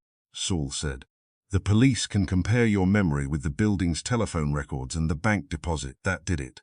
Nolan took a ring of master keys from his pocket. "Mr. Carter came once a month," he said. "Sometimes more often, so you knew him. He used the name Mercer. Did he visit Tuesday?" "Yes." "What time?" "Around 11:30. What did he carry?" "A black book wrapped in brown paper." "Did he put it in locker 42? "I assume so." "Did he leave carrying anything?" "A flat metal box." Saul and I exchanged a glance. "How large?" I asked. "About the size of a document case. Dark gray. Old. The missing iron chip from Ashford inventory." "No idea." "Who came after Carter?" Nolan's face tightened. "No one I saw." "That is not an answer." "I left the office at 4 to speak with a truck driver. When I returned, the passage door was closing. I thought one of the tenants had left. Man or woman? I saw only a dark coat. Height average. Carrying anything? Possibly a book or parcel beneath one arm." I pointed toward locker 42. "Open it." The master key entered the new lock but did not turn. Nolan tried again. "Someone changed it," he said. The plate already told us that. He fetched a drill and a pry bar. I telephoned Kramer before Nolan began. Kramer objected to the timing, my presence, Saul's presence, the weather, and the existence of warehouses. But he arrived with Pearlie and 2 technicians before the lock yielded. Inside the locker were 3 empty shelves. The middle shelf had a rectangular clean mark in the dust. It matched the approximate size of Samuel Carter's black ledger. The bottom shelf showed a larger mark with rust particles along its edges. Something metal had rested there for years. Kramer looked at Nolan. "What was stored here?" "I never saw inside." Kramer pointed to the new lock. "Who changed it?" "I don't know. When? It must have been Tuesday." "Who had authority?" The renter, Samuel Carter, he used the locker. Kramer stepped closer. Did anyone else? Nolan looked from Kramer to Saul to me. Henry Moore came twice. That gave the cold warehouse a little warmth. When? Kramer demanded. Once 3 months ago. Again last week. Did he sign the register? He used the Mercer Company name. Walter Briggs? I saw him here years ago, not recently. David Carter? Nolan shook his head. Peter Vaughan? No. Kramer sent Pearlie to obtain warrants for the warehouse office and telephone records. The technicians photographed the locker and collected dust, rust fibers, and a small piece of green sealing wax from the back corner. I crouched beside the open door. The original lock had not merely been replaced. The wood around the new mechanism showed older screw holes and a rectangular stain. The missing lock had been narrower and deeper. I took the measurements from my notebook. They matched the lock on compartment 17 in the West 24th Street building. Kramer. He came over. The lock from this locker was moved. To West 24th Street? It appears so. Same dimensions, same screw spacing. Kramer frowned. Why move a lock from one secret compartment to another? So the same key would open both, but not at the same time. Saul examined the door. Carter could have moved the lock years ago, he said. The screw marks here are recent, I replied. See the pale wood beneath the plate. The old lock was removed within weeks. Kramer took out his cigar but did not light it. So Carter took the lock from locker 42 and installed it in compartment 17. Or someone did it for him. Why? To move the black ledger between two hiding places while keeping one key, Saul said. Compartment 17 was a temporary exchange point. That fitted better than I liked. Carter could visit West 24th Street each Wednesday, open compartment 17 with the brass key, and leave or collect documents. The waterfront locker held older material, including the metal chest. By moving the lock, he could use the same key at the exchange site, while sealing the waterfront locker with a new lock. But someone had replaced that new lock again on Tuesday, Kramer said. The killer came here after Carter. Or before him, I said. The manager saw Carter arrive with the ledger and leave with a metal box. When someone entered later, the ledger may still have been inside, unless Carter carried it away under his coat. Anderson shook his head. He was not carrying it when he left. Kramer turned on him. You suddenly remember that? I remember he had the metal box in both hands. Then the black ledger remained in locker 42, until the second visitor removed it, Saul said. The police searched the warehouse office. The missing register page was not found. The night clerk remembered receiving a telephone call Tuesday afternoon asking whether Mr. Mercer's account had been paid. The caller was male and spoke carefully. More, I asked. Could have been. Could have been. Kramer gave me a look. The world was becoming overcrowded with educated male voices. The warehouse bank records produced another fact. The $36,000 transfer had been authorized by Henry Moore using his normal gallery credentials, but the supporting voucher bore Samuel Carter's signature. The signature was probably forged. Kramer telephoned Carter Galleries and ordered Moore to remain there. Then he looked at me. Do not tell Wolfe I said this, but the key belonged here. It opened compartment 17. The lock belonged here. That is different. Kramer disliked distinctions when Wolfe made them, but he tolerated one from me because the warehouse was cold. We returned to West 35th Street at 5:30. Wolfe was in the office reading correspondence. Fritz had placed a vase of fresh orchids on the table. Their pale petals making the day's brick dust and warehouse grime seem disreputable.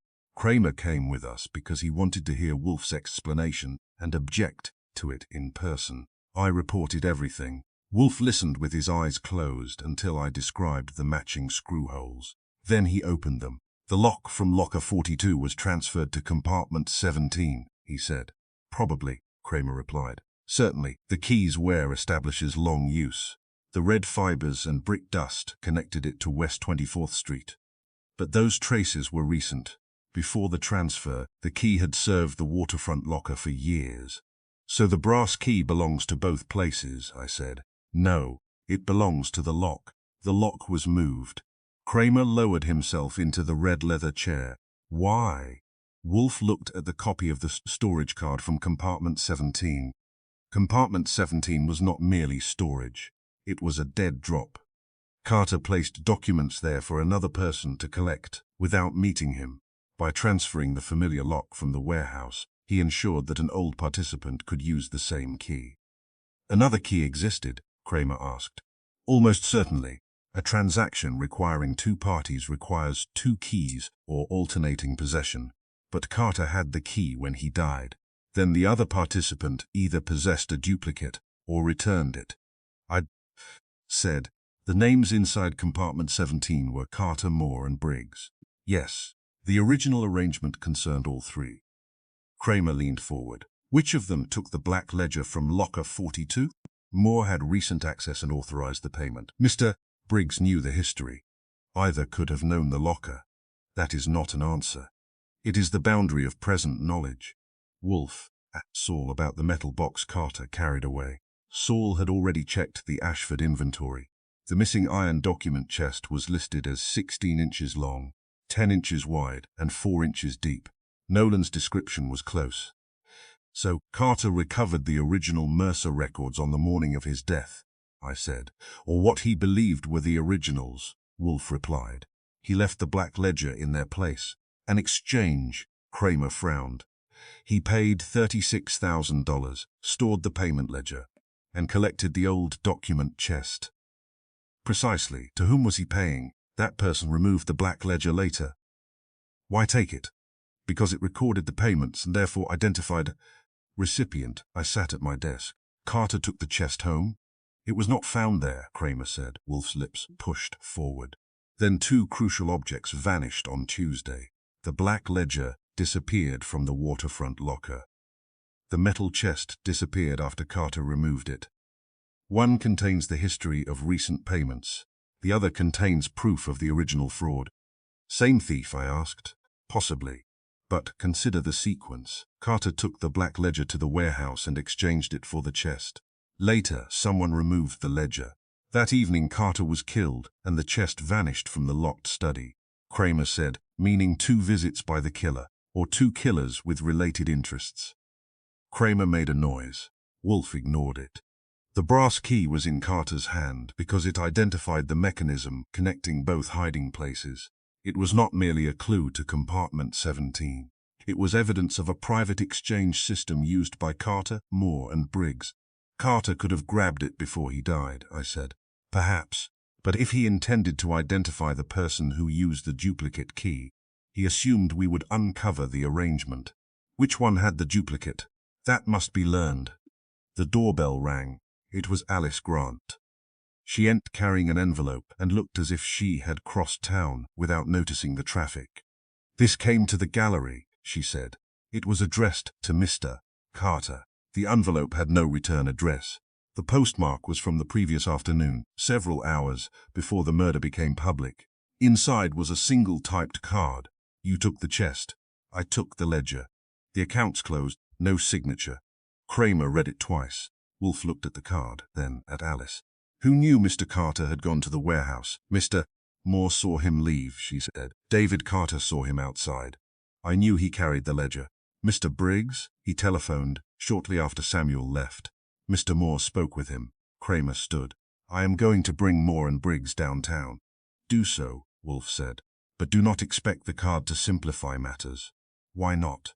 The writer claims the exchange was completed, yet Carter was murdered hours later. If the ledger was merely payment for the chest, his death served another purpose. Kramer folded the card into an evidence envelope. What purpose? Wolfe looked at the photograph of the locked study. To recover the chest, silence Carter, or prevent him from revealing that the documents inside were false. Alice Grant stared at him. False? Mr. Carter was an experienced dealer. He would not pay repeatedly for documents he had already seen unless he doubted their authenticity. Someone may have sold him the same truth twice, or a lie made to resemble it. After Kramer and Alice left, Saul went to trace the typewriter and postmark. I remained at my desk, looking at the card. The brass key had opened the lock at West 24th Street because that lock had once guarded the waterfront locker. Samuel Carter had moved it to create a private exchange point. On the morning of his death, He carried the black ledger to locker 42 and removed the iron chest. By evening, both had vanished. The ledger recorded who had been paid. The chest contained whatever Carter had purchased. One person had taken the ledger from the warehouse. Another, or the same person, had entered a locked study and killed to recover the chest. Wolfe picked up his book. "You are dissatisfied," he said. "We found the warehouse, the locker, and the key's history. We are still missing both objects that matter. Objects are patient, Archie. People are not. What does that mean? Someone has the ledger. Someone has the chest. Each must wonder what the other contains." He opened the book. "That anxiety will produce movement." Outside, darkness had settled over West 35th Street. Across town, a recently opened warehouse locker stood empty beside the river. The missing records were in someone's hands. Now we had to wait for those hands to reach for each other. Chapter 6. The hidden compartment. Inspector Kramer returned to the waterfront warehouse because Nero Wolfe had declared our first search incomplete. Kramer regarded that declaration as a personal insult. "The locker was empty," he told me over the telephone. "We photographed it, measured it, dusted it, scraped it, and took it apart far enough to annoy the owner." "You did not take it apart far enough to satisfy Wolfe." "Nothing satisfies Wolfe. Fritz sometimes manages it with Duck." Kramer told me to be at Harbor Commercial Storage at 10. He hung up before I could inquire whether breakfast would be provided. Wolfe was in the plant rooms when I left, inspecting a new growth on a pale orchid with more concern than he had shown for Samuel Carter's death. Before going upstairs, he had given me 3 instructions. Met the inside of locker 42. Compare it with the outside. Do not let Kramer destroy anything until I had telephoned. They were simple instructions, but simplicity from Wolfe usually meant someone else would do the lifting. The morning was cold enough to make the East River look unfriendly. Harbor Commercial Storage stood beside it in the same long brick dignity it had worn the previous day. Trucks rattled past. Gulls complained over the roof. The wind came between the buildings carrying river damp, coal smoke, and the suggestion that respectable detectives should have remained indoors. Kramer waited on the second floor with Pearlie Stebbins, 2 laboratory technicians, and Frank Nolan, the warehouse manager. Nolan looked worse than he had the day before.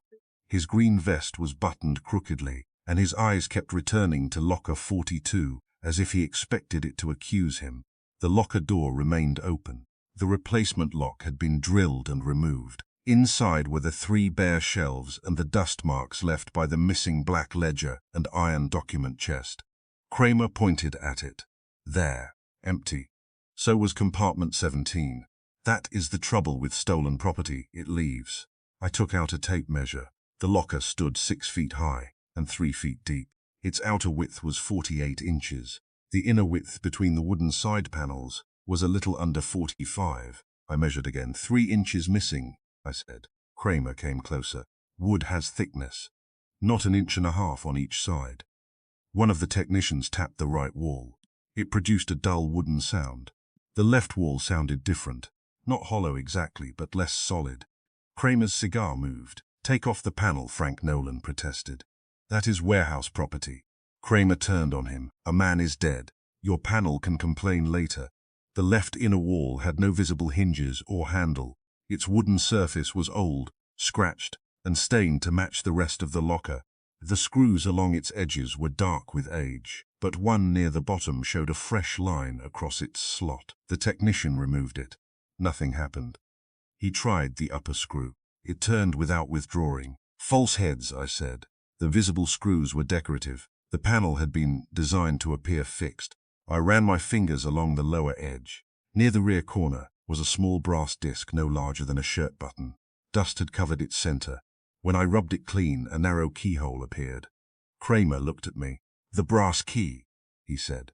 "The one you were going to return to evidence storage." He ordered Pearlie to fetch it from the police car. While we waited, I examined the concealed keyhole. Its plate had been sunk flush with the wood and darkened to match the panel. No one searching casually would have seen it. The opening was too small for the locker's outer lock, and too narrow for a modern cabinet key. Pearlie returned with the evidence envelope. Kramer removed the brass key and held it beneath the warehouse light.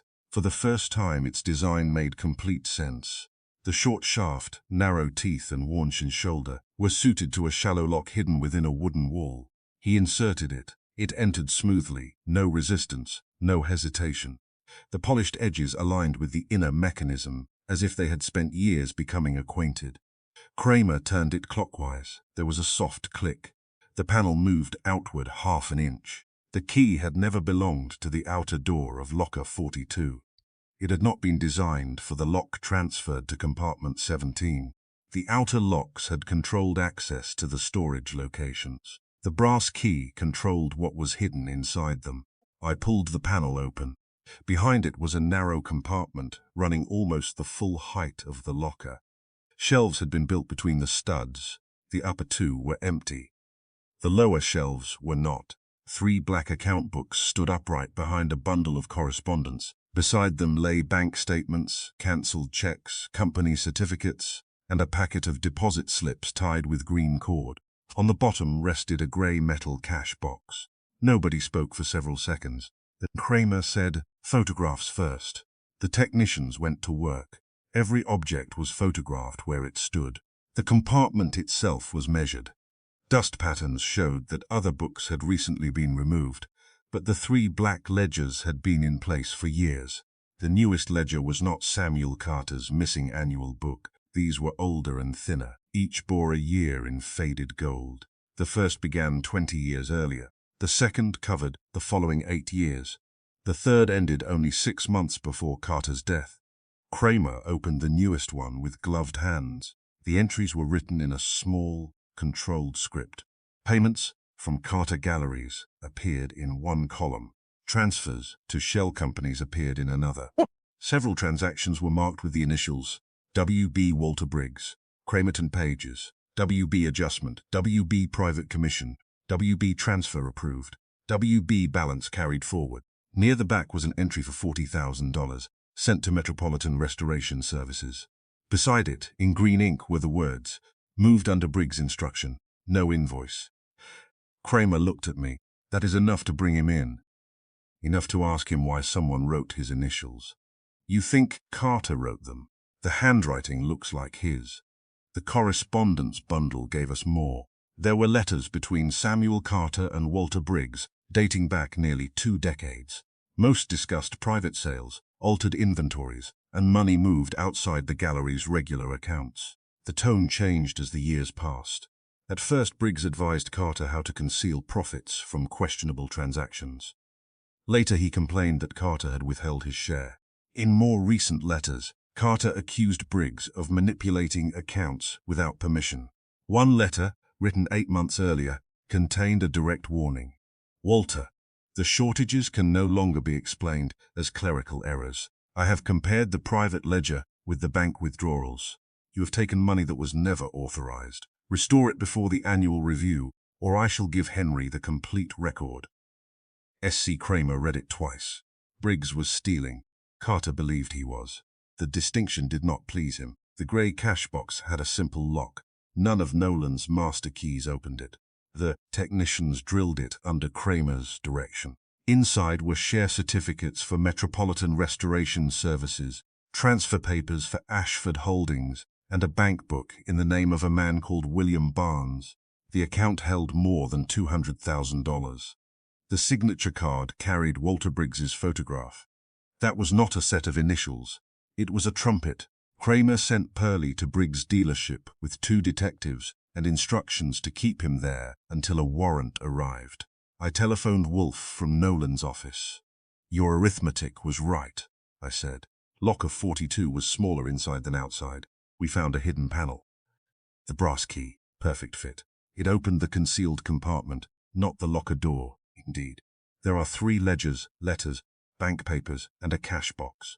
The records indicate Walter Briggs diverted money from Carter Galleries for years. More than $200,000 is sitting in an account under an alias with Briggs's photograph. Wolfe was silent. I said, "You do not sound delighted." "I rarely delight in another man's bookkeeping." Briggs had motive. Carter discovered the theft and threatened to expose him. "Yes, The key points to the compartment. The compartment points to Briggs. That is fairly straight. Too straight. I leaned against Nolan's desk. The evidence includes his photograph. A photograph proves that Mr. Briggs controlled the account. It does not prove he killed Carter. It gives him a reason. Mr. Moore has a reason. David Carter has a reason. Peter Vaughan has several expensive reasons. Motive is a crowded room. What bothers you? The hidden records remained in the compartment. Maybe Briggs did not know about it. He knew of compartment 17 and the old exchange arrangement. He had managed Carter's private accounts for 23 years. It is unlikely that he knew nothing of the waterfront locker. He may have known the locker, but not the panel. Then who concealed documents identifying him in a compartment opened by a key found in Carter's hand? I looked through the glass at Kramer, examining the ledgers. You think Carter planted them? Perhaps. Determine when the handwriting entries were made. Also determine whether the black ledger removed on Tuesday contains the same transactions or contradicts them. That ledger is missing. Yes. Therefore, someone wishes us to rely upon the records that remain. He hung up. I returned to the locker and asked the laboratory technician to examine the inks. He began with the newest ledger. Several early entries were genuinely old. The paper had yellowed naturally, and the ink had sunk into the fibers. The notes naming Briggs were different. They had been added later. Some were only weeks old. Kramer watched him test another page. Carter added the accusations recently, I said. He discovered the theft recently. Possibly. But the old transactions already existed. The initials and explanatory notes were written afterward to tell us how to interpret them. Kramer frowned. That does not make them false. No, it makes them an argument. The letters were also suspicious. The paper and type were old enough, but several carried no envelope, postal mark, or evidence they had ever been delivered. One accusing Briggs had been typed on Carter's office machine within the previous month, though it was dated 8 months earlier. Kramer's satisfaction began losing weight. The bank account remained solid. Walter Briggs had used the name William Barnes and received diverted funds. But the exact source and purpose of those funds were less certain than the ledger suggested. Saul arrived at noon. Wolfe had sent him after my call. He studied the company papers, then asked Nolan to show him every rental record for Locker 42. The official renter was Mercer Import Company. Annual payments had come from Carter Galleries for 12 years. Earlier payments had been made in cash. Who installed the hidden panel? Saul asked. Nolan shook his head. It was already there when I became manager. When was that? 6 years ago. Who managed the warehouse before you? My uncle, Patrick Nolan. Alive? Yes. Retired in Queens. Saul telephoned him. Patrick Nolan remembered the compartment. Samuel Carter had ordered it built 19 years earlier. Carter came with 2 men when the work was completed, Henry Moore and Walter Briggs. That settled one question. Briggs knew the compartment existed. It opened another. If Briggs knew the records implicating him were stored there, why had he left them behind after removing the black ledger? Kramer said. Maybe he thought the police would never find the hidden panel. Then why remove the outer register page and change the locker lock? I asked. To conceal his visit. But he left the evidence of years of theft 3 inches away. He was in a hurry. That phrase is doing a great deal of work. At 1:30, Pearlie returned with Walter Briggs. Briggs wore a dark overcoat and an expression of controlled fury. You have no right to drag me through a warehouse, he said. Kramer showed him the bank book. Briggs stopped speaking. You know William Barnes? Kramer asked. No, the photograph disagrees. Briggs looked at the hidden compartment, then at the ledgers on the evidence table. Samuel kept them, he said. You knew they were here. Yes, you had a duplicate brass key. Years ago. Where is it?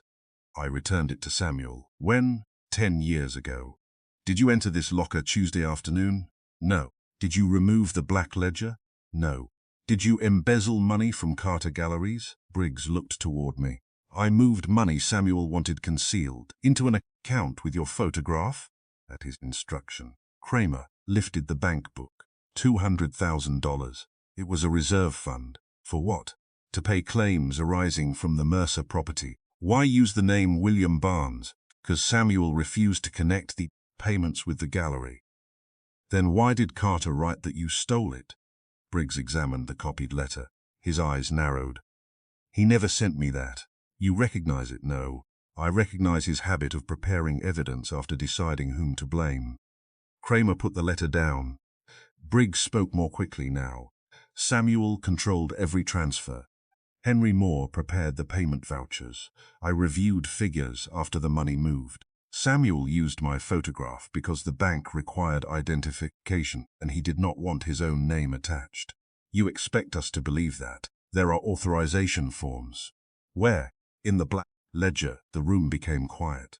The ledger removed from this locker, I asked. Yes. What did it show? Every payment, every instruction, and Samuel's signatures. It proved the William Barnes account belonged to Carter's private settlement fund. Who knew that? Samuel, Henry Moore, and I. Who removed it? I don't know. Briggs looked at the hidden compartment. These books are incomplete. Samuel could make them accuse anyone.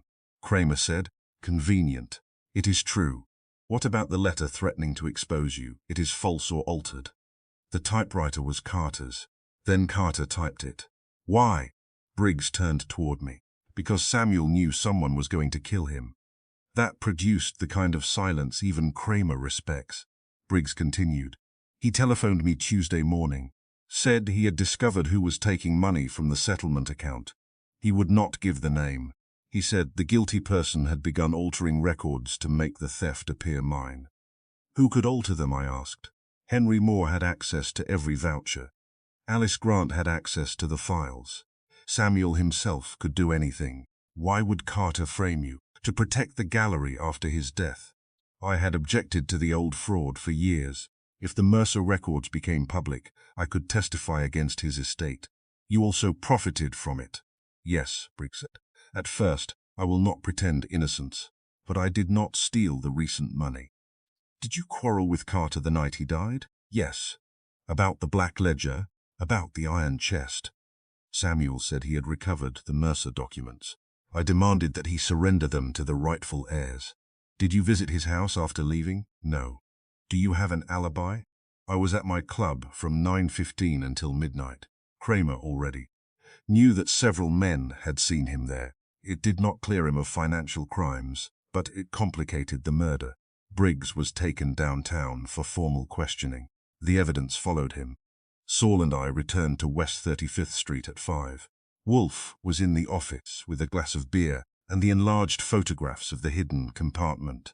I reported the fresh ink, the altered letter, Briggs' account, and his claim that the missing black ledger proved the account had been controlled by Carter.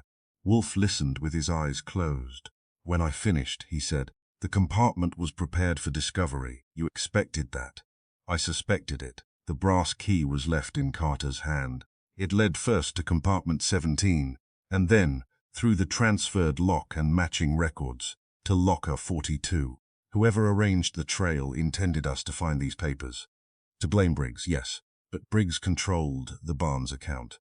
He participated in the arrangement. That made him an excellent target. A false accusation is most effective when built around a true offense. So he is guilty of hiding money, but perhaps not stealing it. Precisely. I sat at my desk. The user, meaning circumstances, seemed to point strongly at Briggs. Wolfe opened one eye. Circumstances do not point. People arrange them. Who arranged this? The persons who removed the black ledger. That book contained the authorizations which could distinguish theft from concealed settlement payments. Without it, the remaining records accuse Mr. Briggs. Moore prepared the vouchers. Yes, David knew Carter was hiding family property. Yes, Peter had the planted stationery case. Yes, you are being generous with possibilities. Have not yet selected one. Fritz entered to announce dinner. Wolfe rose, but paused beside the photograph of the concealed panel. The key's wear proves it opened that compartment repeatedly, he said. Mr. Carter used it for years. On the night of his death, it was placed in his hand to ensure the compartment would be found. By Carter or the murderer? By the murderer. You are certain? A dying man attempting to expose Briggs would not rely upon a trail containing altered records and a missing book. The arrangement was made by someone who knew exactly what we would find, and exactly what had been removed. The Black Ledger. Yes, it does not merely contain financial entries. It contains the difference between an accountant and an embezzler. Wolfe moved toward the dining room. Behind us, the photograph showed the hidden shelves inside Locker 42. The surviving records had been concealed for years, but their accusations were recent. Walter Briggs appeared to be the thief. That was precisely why Wolfe did not believe the appearance. Chapter 7. The Reason for Murder. The first man to break Walter Briggs's alibi was a coat attendant named Joseph Lane, who had been paid $20 to remember nothing. Saul Panzer found him at 11 in the morning in a basement room beneath Briggs's club. Lane was 60, underpaid, and frightened enough to become accurate when Saul mentioned Inspector Kremer. According to the club register, Briggs arrived at 9:12 on the night. Samuel Carter was murdered. Several members saw him in the reading room before midnight. That had appeared to give him an excellent alibi. The register did not show that at 9:37 Briggs collected his coat and left through the service entrance. He returned at 10:44. Lane had received $20 to keep the second visit out of the book. Saul telephoned the brownstone at noon. Wolfe had just come down from the plant rooms and was examining the mail with the suspicion it deserved. Briggs was away from the club for 67 minutes, I reported, after hanging up. That gives him enough time to reach the Carter house, kill Samuel, and return. Transportation. Saul is looking. Was the attendant told why secrecy was required? Briggs said he had a private engagement involving a married woman. Wolfe's lips moved. A dull lie. It invites curiosity. It worked for 3 days. Temporarily, the doorbell rang before I could continue. It was Henry Moore, carrying a leather folder and behaving like a man who had decided that loyalty was becoming too expensive. He entered the office, refused the red leather chair, accepted it after Wolfe looked at him, and placed the folder on the desk. "These are copies of the private transfer vouchers," Moore said. "I kept them because Samuel had begun accusing me of preparing false payments." Wolfe opened the folder. The vouchers covered 6 months. Some authorized legitimate payments from the William Barnes account to heirs and claimants connected with the Mercer property. Others transferred money to Metropolitan Restoration Services and 2 companies controlled through Briggs' dealership. Each legitimate voucher carried Carter's full signature and a small green seal. The questionable ones carried only initials, S.C. The initials are forged.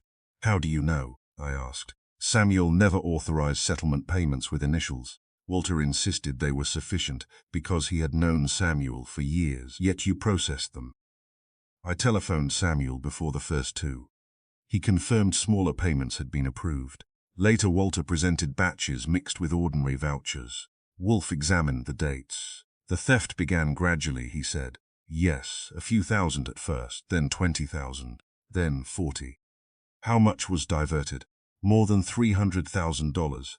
Why did you not report it?" "I did not discover the pattern until Samuel asked me to compare the accounts 3 weeks ago." "Did Mr. Briggs know you were investigating?" "Yes." "When?" Samuel told him. That was typical of Samuel Carter. He had discovered a thief and announced it before securing the evidence. Moore removed another paper from the folder. This was found beneath the blotter in Samuel's gallery office. It was a carbon copy of a note dated the day Carter died. "Walter, come to my house at 10 tonight. Use the garden entrance. I have recovered the Mercer chest and completed the comparison of the private ledger with the bank records. Bring your duplicate key and be prepared to explain the Barnes withdrawals. If you refuse, I shall take the records to the district attorney tomorrow morning." SSC. I read it twice. "You found this today?" I asked. "Alice found it. She telephoned me because my name appears on several vouchers." "Why bring it here instead of Kramer?" Moore looked at Wolfe. "Because the police think I arranged the theft." Wolfe said, "You arranged the transfers without knowing their true destination. Carelessness may be expensive, Mr. Moore, but it is not always murder." Moore took that as comfort and left. I telephoned Kramer. He arrived 20 minutes later with pearly Stebbins and the expression of a man who expected Wolfe to charge admission. Kramer, read the note. That puts Briggs at the house by invitation. It puts an invitation in Carter's typewriter, he said. Briggs can deny receiving it. He can also deny leaving his club, I said. The attendant has stopped helping. Kramer's eyes sharpened. I gave him Saul's report. That lying accountant, he said, former accountant, rival dealer, and possible murderer, I corrected. Kramer sent Pearlie to collect Joseph Lane for a statement. The telephone rang again. Saul had found the taxi.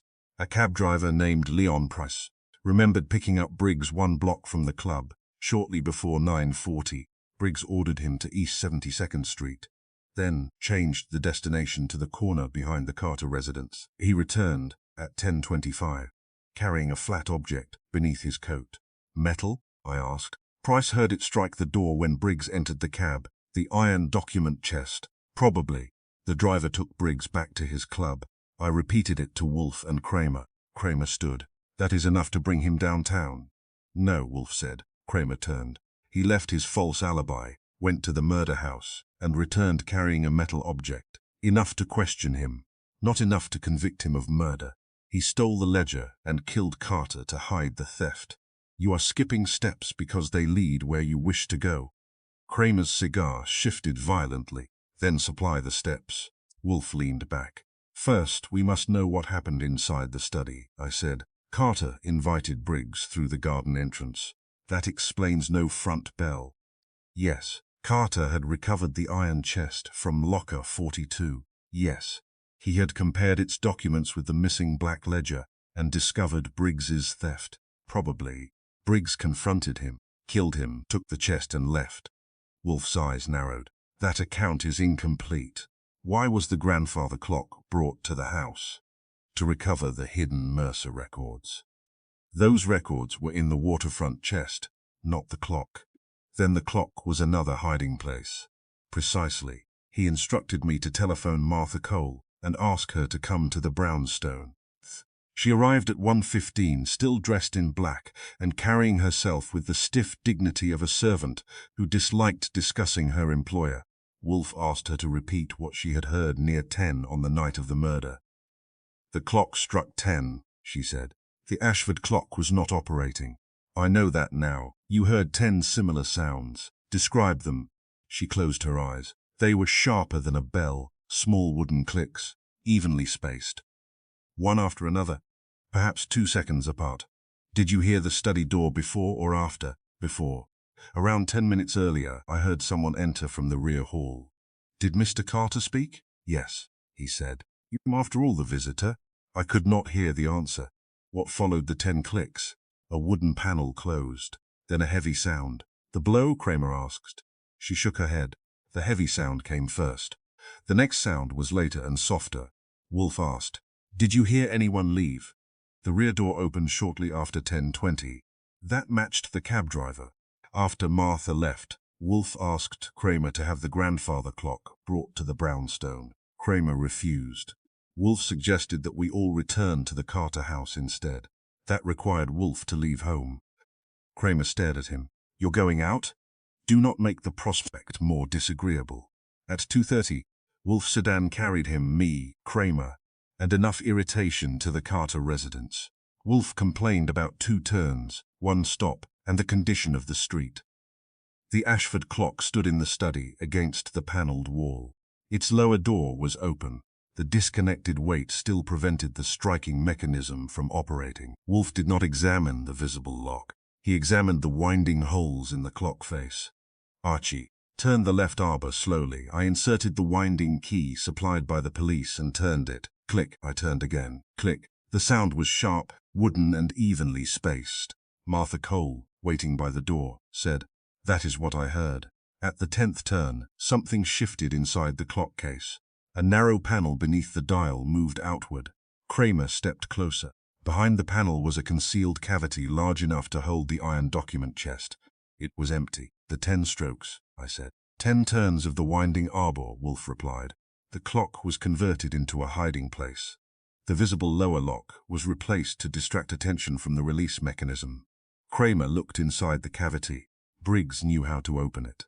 He helped inventory the clock 22 years ago, Wolfe said. He may also have helped conceal the Mercer chest there originally. I examined the inner wood. A corner held a fresh scrape and particles of grey paint matching the iron box described by Nolan. Kramer folded his arms. Carter brought the chest home and placed it in the clock. Yes, Briggs came for it, yes, and killed him. Now we can reconstruct the physical acts. Wolfe crossed slowly to Samuel Carter's desk and looked at the chair, the open drawer, and the place where the body had fallen. Carter expected Briggs at 10. He admitted him through the garden entrance and locked the study door from inside. He then confronted him with the recent transfer records. I said, the black ledger was no longer in Carter's possession. Briggs had taken it from the warehouse. Correct, but Carter had compared it earlier and prepared copies or notes sufficient to expose the theft. The records in the hidden compartment? Mr. Briggs knew those records could be made to accuse him, but he believed the missing black ledger would show Carter's authorizations and protect him from the older transactions. What he feared were the recent forged withdrawals. Kramer said, so he wanted the iron chest too. The chest contained the Mercer documents and possibly Carter's comparison of old and new accounts. It proved Briggs had converted a legitimate settlement fund into a private source of money. Wolfe pointed toward the grandfather clock. Briggs either knew Carter had hidden the chest there or forced him to reveal it. He turned the winding arbor 10 times and opened the concealed panel. That was the sound Mrs. Cole heard. What was the first heavy sound? I asked, the iron chest being placed on Carter's desk or floor. And the softer sound later? Wolfe looked at the bronze figure on the shelf. The blow. Kramer frowned. Why the delay? Because Briggs first attempted persuasion. He argued that the withdrawals were loans, commissions, or money owed from the old arrangement. Carter refused. He intended to go to the district attorney in the morning. Wolfe moved behind the desk. The bronze figure stood on the shelf behind Carter. During the quarrel, Briggs stepped past him, perhaps to take the chest. Carter tried to stop him. I looked at the desk surface. The scrape on the blotter. Yes. Carter reached across the desk. For the telephone. No. Wolfe pointed to the spot where the brass key had been found, clenched in Carter's right hand. The key had been lying beside the recovered documents. Carter seized it. Kramer said, as a weapon? A brass key of that size would inconvenience no one. As a clue, I said. Wolfe nodded. Carter knew the key opened the hidden warehouse compartment containing the older ledgers and the surviving financial records. If Briggs silenced him, the key could direct investigators to the evidence. Why not grab one of the papers? Kramer asked. Because Briggs could take a paper. The key was small enough to conceal in his fist. Wolfe demonstrated by closing his own hand. Briggs struck Carter from behind with the bronze figure. Carter fell against the desk. His right hand dropped below the edge, partly beneath his body. Briggs searched the desk, removed the study key, recovered the iron chest from the clock, and left through the rear hall. Then locked the study from outside with Carter's key, I said. Yes, he took the key with him, creating the appearance of an impossible room. Kramer said, what about the stationery case planted in Peter Vaughan's closet? Briggs removed it during his earlier visit at 8:30 before going to the club. He intended to direct suspicion toward the indebted nephew if his confrontation with Carter ended badly. He placed it in Peter's room while the household was at dinner or shortly before leaving. That makes the murder planned, Kramer said. The possibility of murder was planned, Mr. Briggs prepared an alternative suspect, established an alibi at his club, arranged a concealed departure, and returned under Carter's invitation. I examined the place where Carter had fallen. Why did Briggs overlook the key? He was occupied with the chest, the study key, and the papers. Carter's right hand was below the desk edge and partly under him. Briggs saw a closed fist, not its contents. He may also have assumed Carter was clutching nothing. Kramer removed his cigar. He gave us a path. Mr. Goodwin. Saul walked it. That was generous enough to make me suspicious. The telephone in the front hall rang. Pearlie answered and returned with news from headquarters. The handwriting expert had completed his comparison of the transfer vouchers. The initials SC on the unauthorized payments had been written by Walter Briggs. The typewritten card sent to Carter Galleries had also been traced. Its damaged letters matched a machine in Briggs's private office. "You took the chest, I took the ledger. The account is closed." Wolfe looked at Kramer. "Mr. Briggs wrote that card before returning to kill Carter. He believed the missing ledger and the iron chest would cancel each other. Carter's threat changed the account." Kramer reached for the telephone. Wolfe said, "Do not arrest him yet. I have forgery, embezzlement, a false alibi, a cab driver, the typewriter, and motive. You do not have the chest, the black ledger, the study key, or a confession. I have enough. For financial crimes, perhaps. For murder, Mr. Briggs will claim he met Carter, argued, accepted the chest as part of their old arrangement, and left while Carter lived. The cab driver did not see blood. Mrs. Cole did not see the visitor. The bronze figure carries no usable fingerprints." Kramer's face darkened. "What do you suggest?" "A gathering." He disliked the word because he knew whose office would host it. Wolfe turned to me. "Invite Lydia Carter, David Carter, Peter Vaughan, Henry Moore, Alice Grant, Walter Briggs, Martha Cole, and Mr. Nolan. Mr. Kramer and Sergeant Stebbins will attend." Kramer said, "Briggs may refuse. Tell him the black ledger has been found." "It has not. He does not know that." Kramer stared at Wolfe for several seconds, then gave the cigar a hard bite. "What are you going to show him?"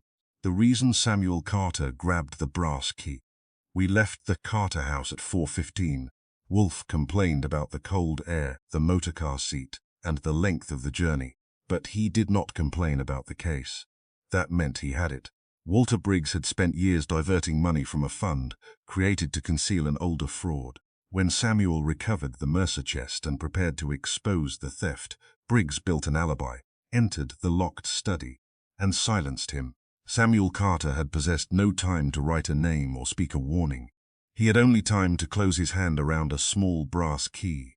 The key opened nothing in his house. It opened the truth across town. Chapter 8. Wolfe explains the key. At 9 o'clock that evening, Wolfe's office contained 2 nephews, 1 sister, a business partner, a secretary, a housekeeper, a warehouse manager, an accountant, 2 policemen, Saul Panzer, me, and a brown paper parcel that did not contain the black ledger. Walter Briggs believed it did. That was the important part. Briggs sat in the red leather chair. His white hair was neatly combed, his black suit was perfectly arranged, and his face showed the controlled irritation of a man who had been summoned by someone he considered socially unnecessary. Henry Moore sat near the globe, holding his hat between his knees. David Carter and Peter Vaughan had chosen chairs on opposite sides of the room, and had not looked at each other since arriving. Lydia Carter sat beside Martha Cole. Alice Grant occupied the chair nearest my desk, where she could see Wolfe, Briggs, and the parcel on the long table. Frank Nolan, manager of Harbor Commercial Storage, stood near the bookshelves. Inspector Kramer stood behind the red leather chair, with an unlit cigar in his mouth. Pearlie Stebbins had taken a position near the door. Saul sat quietly beside the window. The small brass key lay on a white card in the center of Wolfe's desk. Wolfe entered at 9 precisely, crossed to his chair, and sat. He looked around the office. "Mr. Goodwin," he said, "is everyone present? Everyone invited?" Briggs looked at the parcel. "Inspector Kramer told me the missing ledger had been recovered." Kramer's cigar shifted, but Wolfe answered, "You were told that it would be discussed. I was told it had been found. You drew an inference." Briggs turned toward Kramer. "Is this a police interrogation or one of Mr. Wolfe's performances?" Wolfe's brows rose slightly. "A performance requires an audience, Mr. Briggs. Tonight I require witnesses." Briggs settled back in the red chair. "Then proceed." Wolfe rested his hands on the arms of his chair. Samuel Carter was murdered because he discovered that money had been stolen from a private fund under his control. The theft had continued for years. The murderer hoped to conceal it by removing one account book and arranging the remaining evidence to accuse several people at once. Henry Moore said, "The records point to Briggs." Briggs turned his head. "The records were prepared by Samuel Carter, a man who altered records whenever it suited him." "That is partly true," Wolfe said. "Mr. Carter was dishonest. His dishonesty made your theft possible and complicated its discovery. Briggs's eyes returned to Wolfe. Wolfe continued. 22 years ago, Samuel Carter, Henry Moore, and Walter Briggs participated in the purchase and sale of objects falsely attributed to the Ashford estate. Some belonged to the estate of Charles Mercer. Original ownership papers existed, but Carter concealed them. Lydia Carter lowered her eyes. The Ashford grandfather clock was one of those objects, Wolfe said. Its lower case once contained a hidden cavity. The iron document chest belonging to Charles Mercer was placed there temporarily, then removed and stored elsewhere.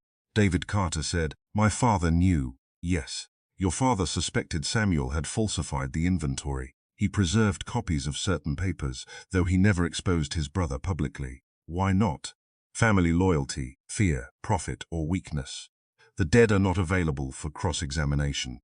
David accepted that without pleasure. Wolfe indicated the brass key. For years this key opened a concealed compartment inside Locker 42 at Harbour Commercial Storage. The locker held records connected with the Mercer fraud and the private settlement fund created to pay claims without exposing Carter galleries. Frank Nolan nodded reluctantly. The outer locker lock was changed. Wolfe continued. The old mechanism was later installed at compartment 17 in the building on West 24th Street. That allowed Carter and his associates to use the location as a private exchange point. But the brass key's true purpose remained the hidden panel inside a Locker 42, Kramer said. The compartment with the ledgers. Yes. Wolfe looked at Briggs. You knew of that compartment. You were present when it was constructed.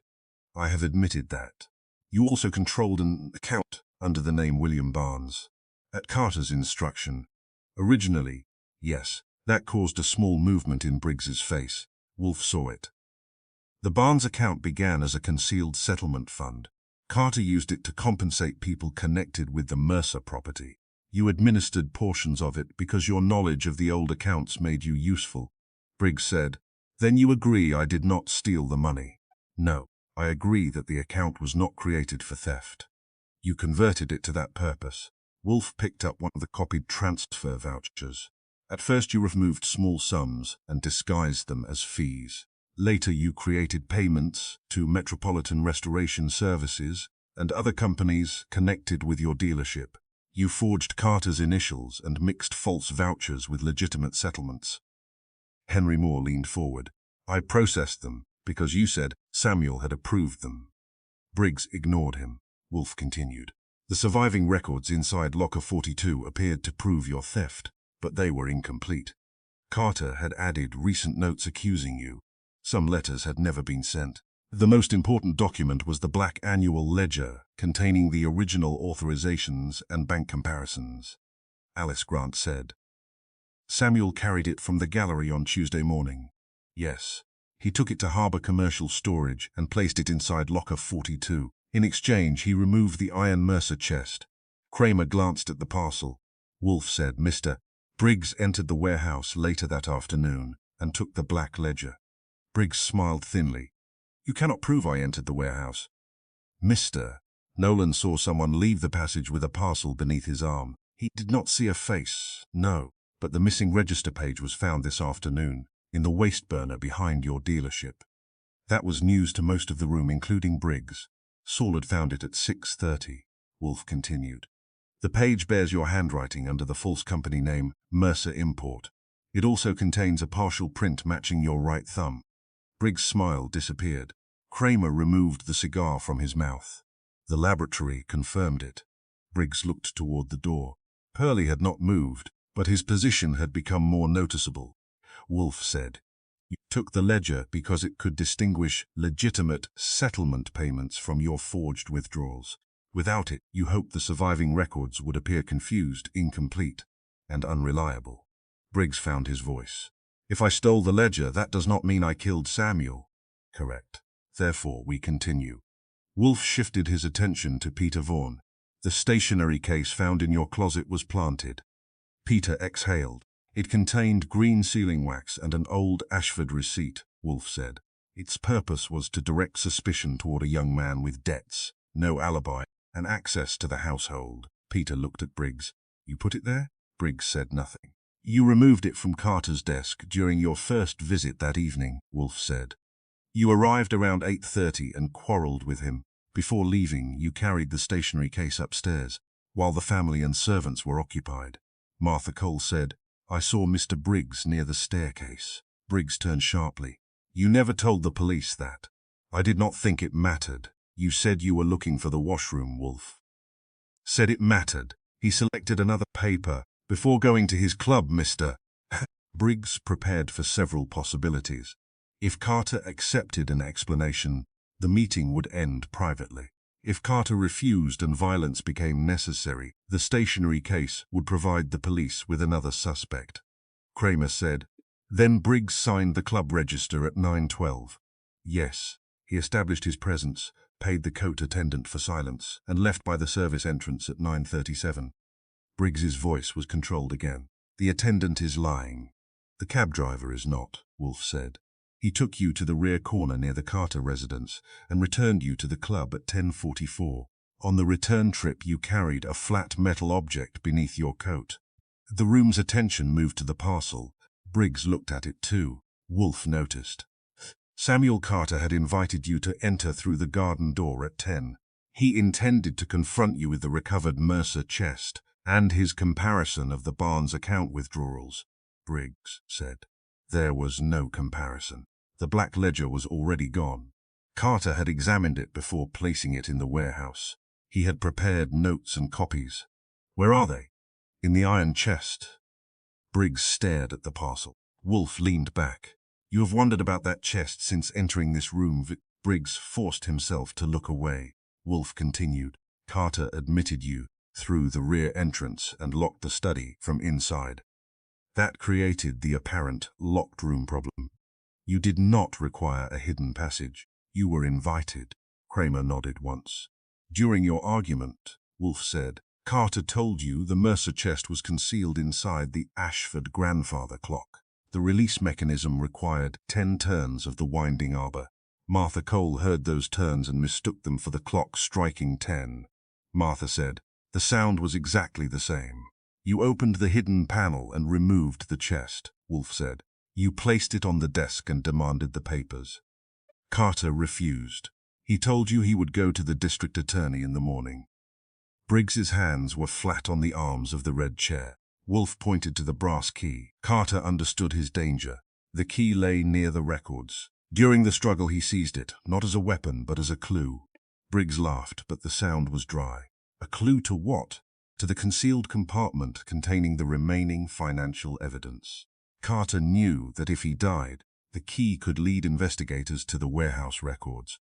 The police searched his house for days before finding anything. Carter had little time and a limited selection of objects. Wolfe's voice remained even. You reached for the iron chest. Carter tried to stop you. The scrape across the desk blotter marks his movement. You took the bronze figure from the shelf and struck him from behind. Lydia Carter closed her eyes. Peter looked at the floor. Wolfe continued without haste. Carter fell against the desk. His right hand dropped below the edge and partly beneath his body. You searched the drawer, removed papers and the stationery case's remaining contents, took the study key, and left through the rear door carrying the chest. You did not see the brass key in Carter's closed fist, I said. Briggs turned toward me. That is guesswork. No, Wolfe said. It is demonstrated by your later conduct. What conduct? You returned to the club, believing the iron chest and black ledger gave you complete control of the evidence. You typed a card stating, you took the chest, I took the ledger, the account is closed. You posted it before the murder became public. Kramer said, the card came from the machine in your private office. Briggs looked at him. Anyone in my office could use it. Your fingerprints were on the inner ribbon cover, Kramer replied. The ribbon contains the exact line. That was another contribution from Saul and the laboratory. Wolfe said, the card was intended to make Carter understand that the exchange was finished. But when you reached the house, he refused to accept your terms. You killed him and took the chest. Briggs glanced again at the parcel. Wolfe's voice softened. You have been waiting to learn whether we found it. Briggs said nothing. Wolfe touched the parcel with one finger. This is not the iron chest. Briggs's head came up. It contains blank paper. Wolfe said. The chest was recovered 2 hours ago from a locker at your club. Kramer smiled without warmth. The club manager opened it, he said. Your key was in your desk.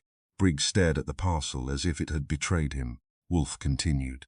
Inside the chest were the Merce ownership records, Carter's comparison notes, copies of the forged transfer vouchers, and the missing study key. That ended whatever was holding Briggs upright. He did not collapse. He merely became smaller in the chair. Henry Moore said, You kept the study key. Briggs answered without looking at him. I forgot it was in the chest. Kramer stepped closer. You admit the chest was yours. Briggs looked at Wolfe. You arranged all of this. No, you did. Briggs's mouth twisted. Samuel had stolen for years.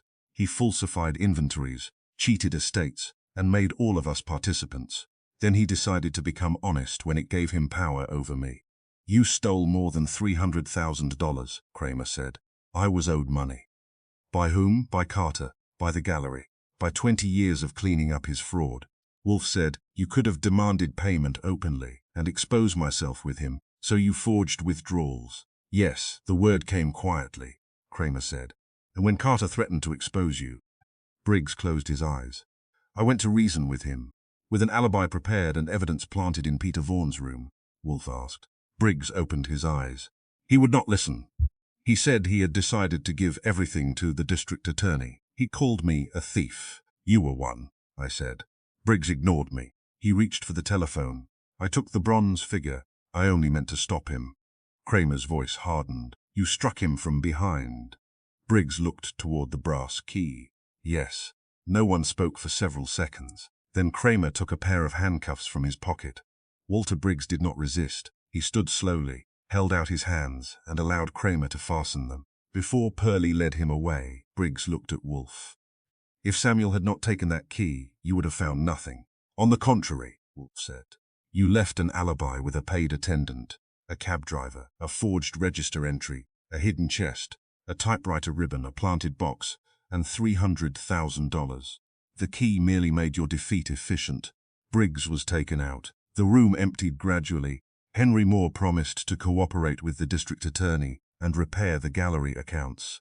Alice Grant said nothing, but her face suggested she intended to supervise him. David Carter and Peter Vaughan left separately. Lydia Carter thanked Wolfe with dignity and followed Martha Cole into the hall. Frank Nolan departed after Kramer warned him that warehouse records were not optional decorations. Saul was the last visitor to leave. When the door closed, I collected the brass key from Wolfe's desk. All that because of a key that fit nothing in Carter's house. Wolfe leaned back and closed his eyes. It fitted what mattered. A compartment across town.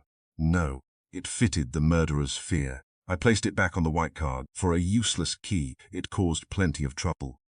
Wolfe opened one eye. The most valuable keys are often those that appear to open nothing. They compel an intelligent man to ask what has been concealed. And an unintelligent man, he tries every visible lock. Fritz entered to announce that cold roast beef, potato cakes, and a suitable sauce were ready in the dining room. Wolfe rose. I looked once more at the little brass key. It had opened no door in Samuel Carter's house, no safe at his gallery, and no cabinet the police could find. It had opened a hidden compartment, exposed a thief, explained a locked room, and brought a murderer to Wolfe's office. For something small enough to vanish in a closed fist, it had done a respectable day's work.